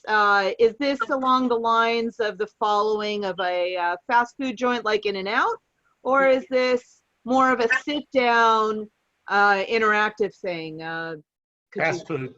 Fast casual. Really? So In-N-Out and Chick-fil-A, that's a traffic-y situation.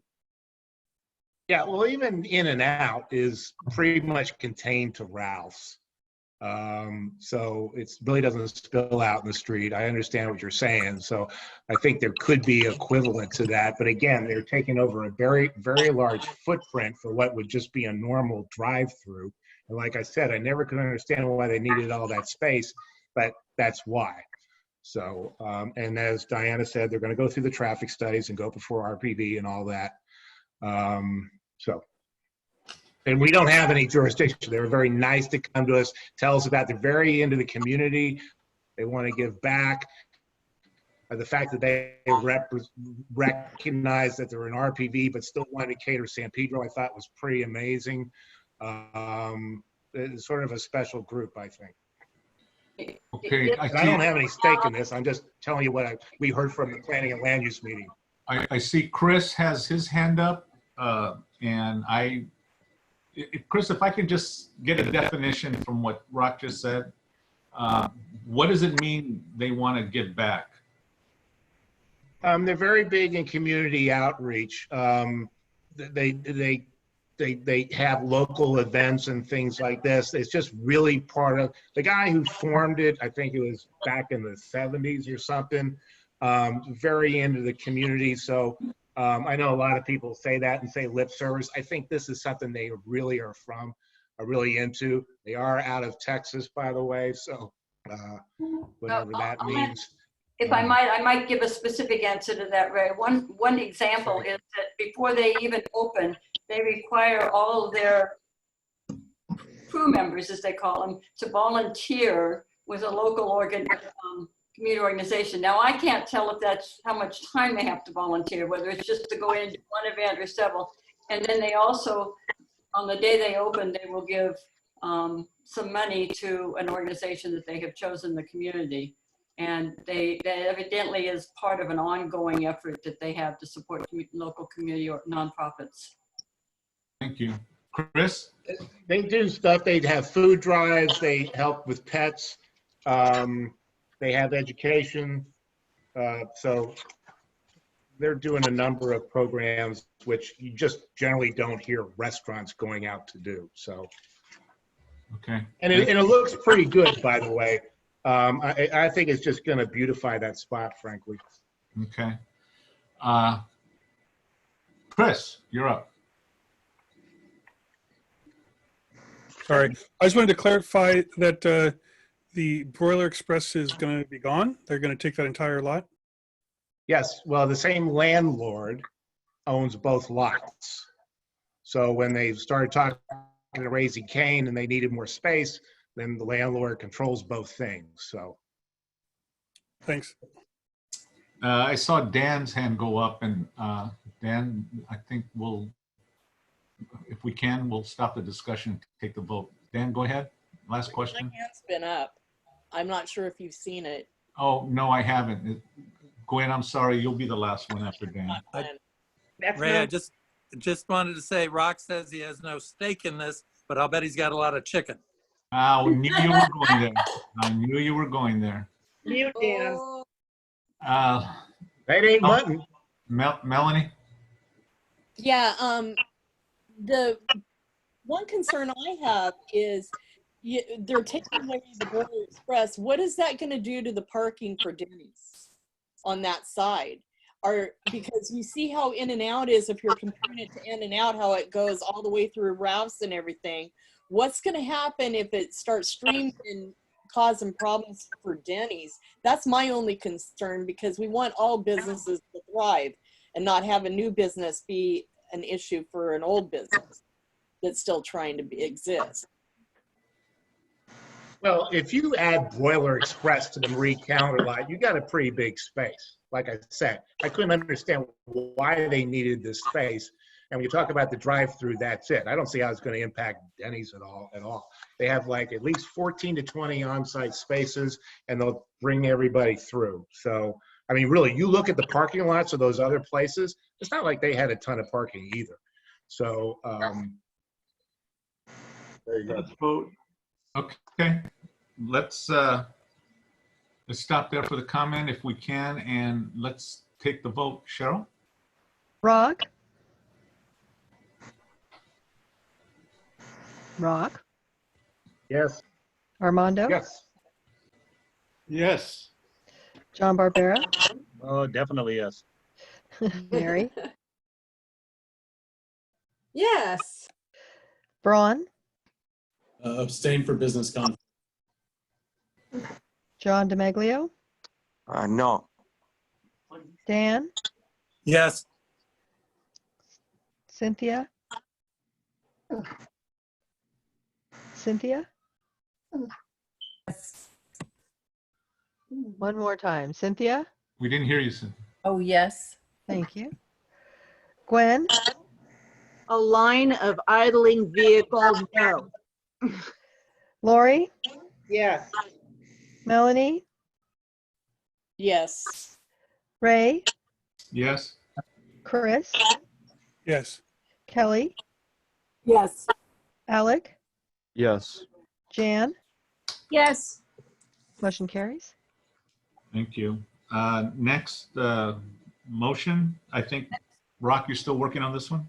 Nope, that's me. That's you. Okay. Back to me. This is to consider a motion in support of another council file, which the purpose of this council file is to oppose a piece of state legislation, Senate Bill 1120.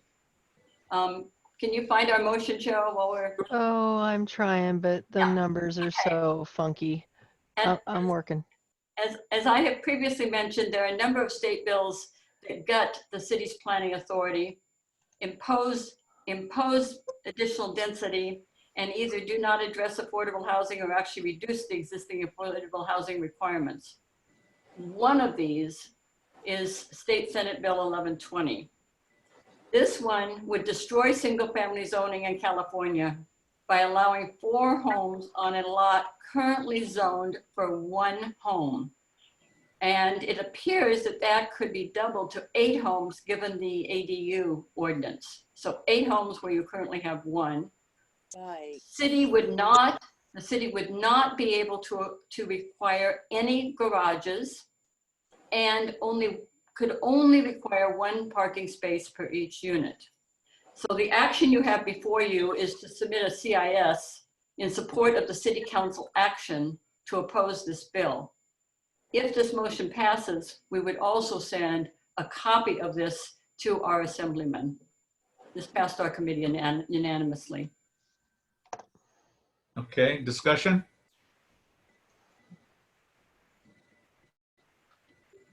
Okay, I think I see Chris waving his hand or something. Yes, do we know offhand who's sponsoring this? I'm trying to look it up right now. Yeah, no, it's Atkins, hold on, Wiener and Atkins. It comes out of the Bay Area. That's where most of this legislation is coming. That's trying to impose all of these things on us. Okay, I see 3 other people. One of them is Jan. Jan, go ahead. Yes. Can you hear me? Yes. Yes. Okay, so I have a question. Is this for all of San Pedro or just the Northwest or any particular area? This would be imposed by the state of California on all of California. Oh, okay. Thank you. Okay, I have Dan and then Gwen and then Lori. Has our Assemblyman O'Donnell taken a position on this? Evidently, he has not. Okay, well, something that indicates he has a task before him. Okay, Gwen. And this is going to be addressed to Patrick O'Donnell as well. Is this still in committees anywhere, or will it be moving to a committee? Is there more addressing to committees that this can go to? It passed, well, this is the bad, it passed the Senate and went over to the House, and it's going to the House committee actually tomorrow. So if this passes tonight, I will be filing this immediately. Yeah, okay. O'Donnell's office. Okay, Lori. Oh, to my knowledge, this is like the 3rd or 4th time that Mr. Wiener has tried to put this through. He loses and then he changes a few things. Okay, we need to support the motion to this very confusing, to oppose the assembly bill. And Diana, do you have any feel for if it's going to, when you say it's going to vote tomorrow, the city council support of opposing the bill is what's going to do? No, the city council probably, even though that's what we're doing, will probably not vote on it in time to make a difference. But I still want it in our city council file that we took that position. But are you saying that the state bill 1120, is that being voted on tomorrow? Yes, in the committee, in the assembly committee. Oh man. Okay, thank you. And you have the email addresses to those committee members, yeah? Yes. Okay, last comment by Dan. Dan?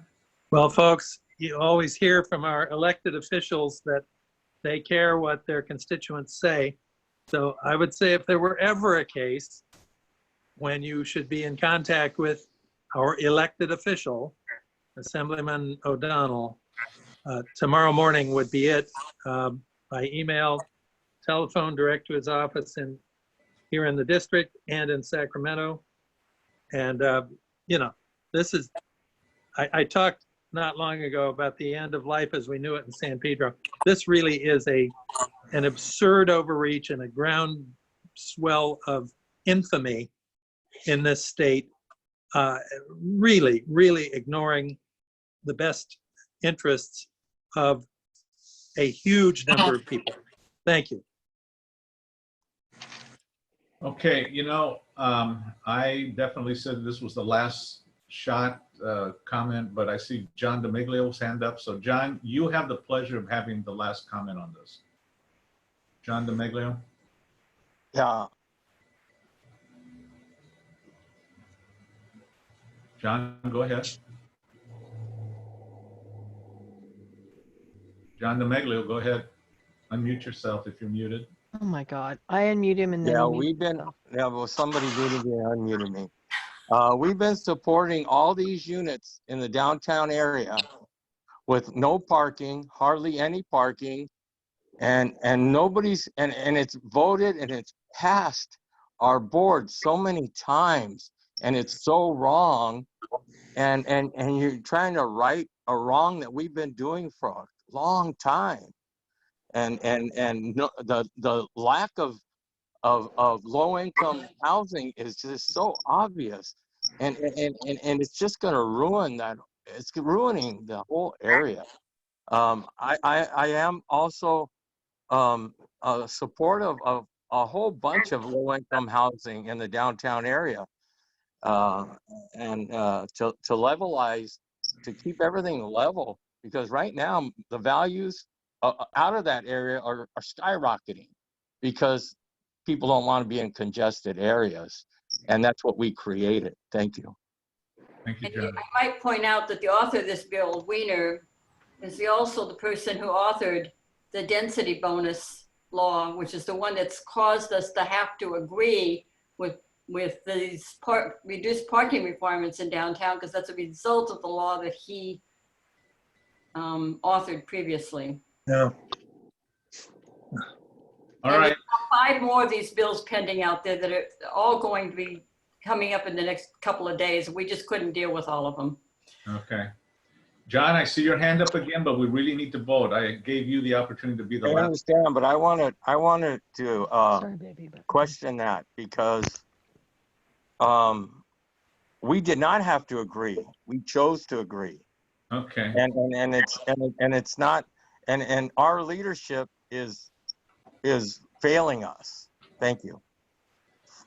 Okay, Cheryl, would you go take the vote? Yes. Rock? Yes. Armando? Yes. John Barbera? Yes. Mary? Yes. Braun? Yes. John DeMaglio? Yes.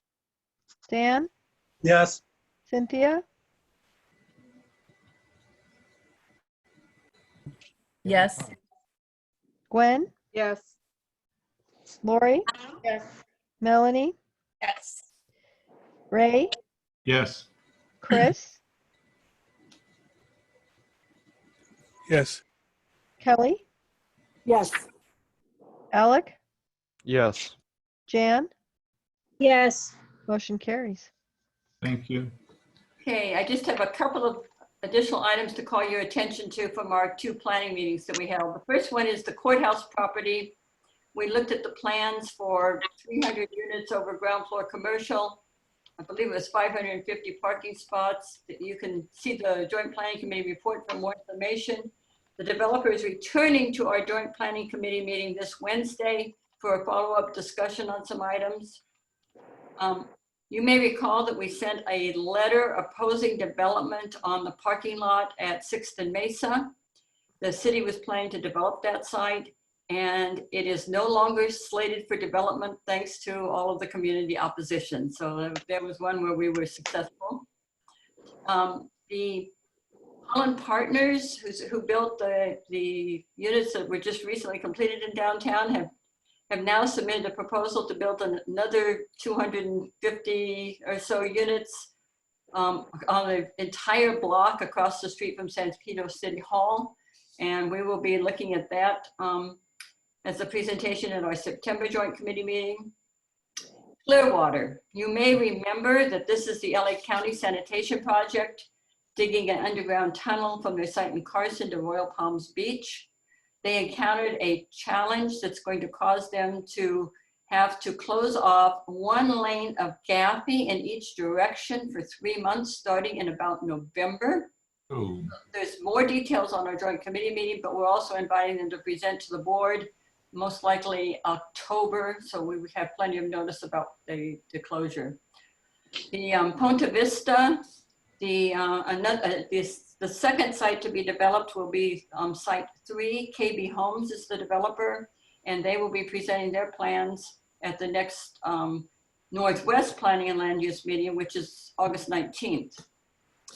And then the 7-Eleven, the developer is working on some of the issues that we raised at the last meeting and hopes to have information for the committee meeting on August 19th. And the last thing is that we've now received an application for something I know some of you are going to really like, a beer and wine shop, a beer and wine license for a wine shop in the shopping center, the center where Tosco used to be. It's not Tosco's spot, it's across from there.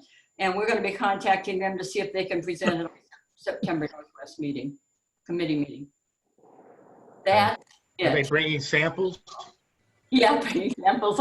Bringing samples, yeah, you're going to have it. Yeah, virtual samples. Virtual. Yeah, along with the chicken, right? Hey, I have something that I like to just maybe just throw out there. It's something that bothers me when I hear all these. And Gwen, I saw your hand up, so I'll call on you afterwards. But I'm wondering if there is ever going to be the opportunity for some real good public transit. And I know that's a bad word during this time of COVID, but public transit coming down into the harbor area, you know, where we're actually going to have a railroads line coming down here. It seems like they're doing everything they can to limit traffic or limit how many cars can be parked here, or the traffic that is going to be inundating our only street when we have to get in and out of the community. You know, I've heard that we just don't have the housing density, I think, or something like that. You know, a whole bunch of different excuses. But I'm telling you, we need a railroad line coming down here so we can take advantage of some of the public transportation that's available. It seems like to every other community except us. If we don't get it, I suggest we secede from the city. Reality is, Ray, exactly what you said. You do need the density for it to make it. And someone who used to be in the transportation business, that's sort of the way it is. And I know it's a broken record, but the more and more housing we get, the more and more ability to actually get attention for that. But didn't Metro say something about not considering us for another 5 to 10 when they came to see us? It was like 5 years or something like that, or 5 or 8 years. It was actually 40, but yeah, that's what was in Measure M. Yeah. I'm actually working on the Gold Line extension in Azusa and San Dimas, and so somehow they have the population density. It's like literally the edge of nowhere, and they've got a train being built right now. Yep. But they have a gold line that extends. I used to take that gold line, by the way. Now you can take it to Pomona. Okay. For some reason. I don't want to go to Pomona. Major Take it farther than that. We agree on that one as well. Unfortunately, Measure M did not include any money that would benefit us here in San Pedro. And I voted against it based on that. I voted against it also, but we still seem to be taking some money out of our pockets to pay for other people's transportation. Oh, yeah. And that's the terrible thing about it. Yeah, we got a bus, a Silver Line bus. So anyway, that's my comment. Gwen? All of that now I forgot. Darn it. It was. Okay, we'll come back to you. Damn. All right, Dan has his hand up. Can we go to Dan? Maybe you can remember. Oh, now remember. Okay. Clearwater. The blockage is this on the portion of Gappy that's in Northwest or? Yes. North Gappy, yes. Okay. All right. Yeah. It's basically across from where the ball fields are. The what? The ball fields. Field of Dreams. Got it. No, not Field of Dreams, the ball fields, the baseball fields. Farther than that. Oh, Bobby Sox? Yeah. Oh. When they come, they'll show you they can show you. Oh, and Ray, Tosco. And the And the wine shop, sorry, and the wine shop, is that the old coffee shop, Diane's coffee shop? No, no. 9 o'clock. Dan? John DeMeglio made a very, very common sense suggestion about extending the dash line from CVS Pharmacy down to Target and back up the hill to Yeah, kind I of remember that. give us some service in this end of town. And I had a frighteningly dispiriting conversation with DOT about it. To say that it would take an act of Congress is understating it dramatically. It's a years-long process, budget questions, union questions. It's just to extend a 1.5 mile bus line 3 times a day. It's unbelievable. So that's what we're up against. Okay, we're gonna have to move Thank you. on because Thank you. I think I heard someone say something about 9 o'clock, and Yeah. I agree. So, so we're gonna move on to the next committee area, and that's community issues. We did not have a meeting this month, but Ray and I received a missive from the Navy a couple of days ago with an update on what's going on at the property on North Gaffey, apparently where they're going to stop the Clearwater project.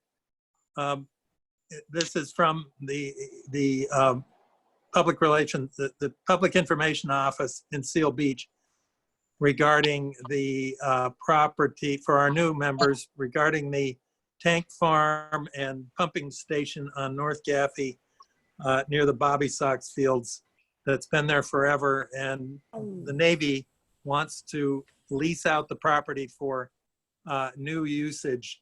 And I won't go into all that right now. I just want to let people know that the latest is that the request for qualifications period did close on July 2nd. Several responses were received. The next step will be request for proposals, tentatively scheduled from mid-August through mid-September 2020. And it's standard practice that they don't share anything about anything. The Navy's information about this is kept close to their chest until something comes of it. We will be able to share more information at the conclusion of the solicitation process, currently scheduled for late fall 2020. So that's where that stands at the moment. Thank you, Dan. Thank you. Public safety, Melanie, anything? Our meeting is going to be the 27th. And it'll be our first meeting for this fiscal year. And we have a lot to discuss regarding different things going on, as well as the defunding the police and all of that we're going to have on our agenda. So. Okay. The 27th of August. Yep, 5:30.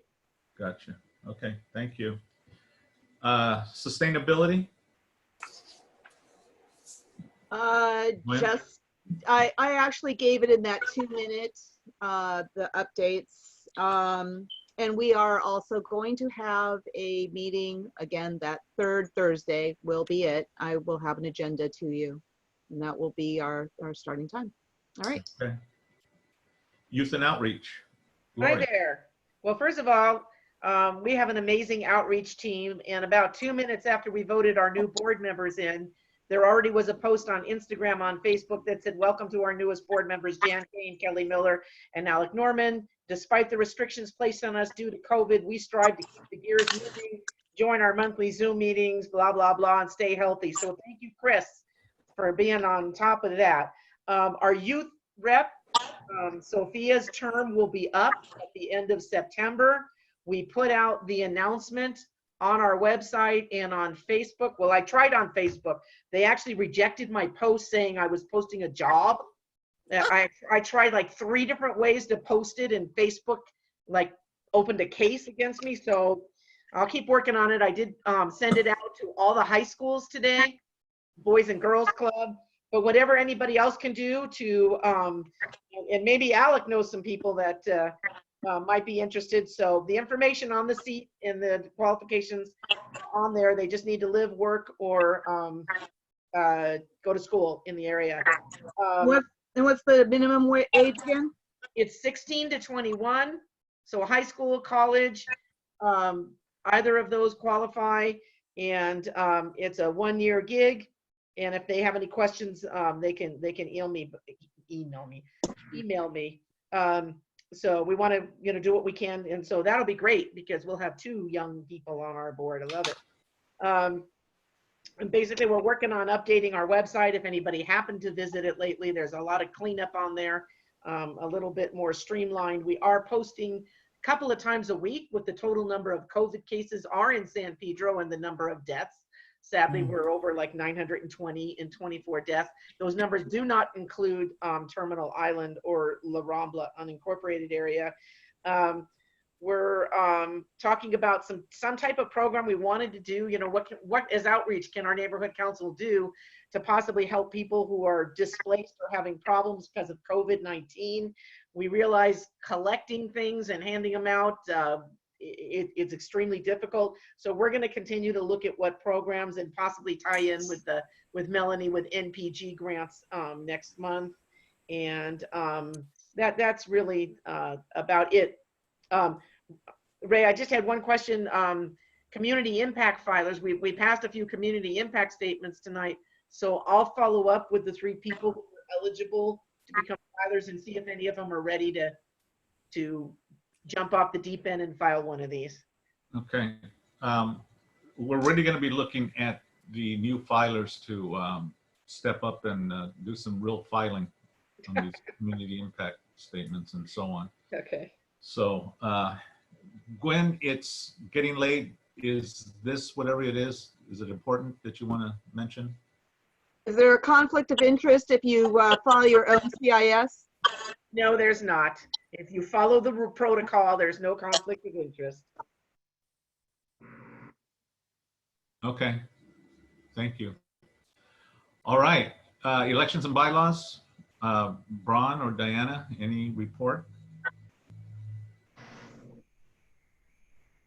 Thank you that I report at the beginning of the meeting. Yeah. That was my report. I thought of that, okay. Then that's it. Chris, anything on the Christensen Science Center? I've heard nothing. And again, I think they're all tied up with trying to make arrangements for the beginning of school. But if and when they do, let us know. I mean, again, considering the nature of the Science Center, I don't imagine we will see any further progress for the foreseeable future. So, if it happens, we'll be surprised. But if it's before next year, I would be very surprised. All right, thank you. Real quick, let me talk about bonk. Just one real main issue that I think is near and dear to us. I had requested a report from the city clerk to talk a little bit about the procurement process for vendors. And they went into quite a bit of detail in the respect that they put out a lot of information. This is so that we could gain a clear understanding of what that procurement process is. And they came through with a lot of good information. And in the Hank meeting, we were asked, or I was asked, if I could put together a Hank meeting for this past month, and because the mayor wanted to address the community through Hank. He spoke specifically on 2 areas. One is update on COVID-19, and the other one was talking about LAPD reform. There's a lot of stuff happening. There's a lot of areas that they're looking at when it comes to LAPD reform, some supported by LAPD, some not supported by LAPD, but very much it's an issue that has been brought to the attention of the leadership of not only the city of Los Angeles, but the county of Los Angeles and at the statewide level. So I would suggest for those individuals who are out there who are really interested in this, take a real deep dive into what exactly the city is doing and how it's affecting our local community with reform. I would suggest, as I mentioned earlier, to take a look at what defunding actually means, and in actually identifying how that is interpreted here locally. Like I said, some people will hold on to the fact that defunding is actually reallocation or a redistribution of funding. And there's a whole bunch of different things that are out there that might be able to help you look at what some of that thing could look like and what community engagement looks like when dealing with what law enforcement looks like in their neighborhoods and their communities. And with that, I'll come to an end with that section. I'm going to say that the next agenda item is general comments for non-agenda items for Northwest San Pedro board members. Can we get through that without comment so we can get out of here? Good, I don't see no hands raised. Any announcements? Good, I don't see any hands raised, great. But we do need to make a determination or think about October. Our meeting in October is going to fall on Indigenous Peoples Days. It used to be Columbus Day. So we have a meeting scheduled for that day. It is a legal holiday. Next month in September, we will determine whether we're actually going to meet on that day. If you guys want to change it, if you guys want to even meet, we'll take up that discussion next month. But please keep that in mind, develop your opinion, and we'll take it from there.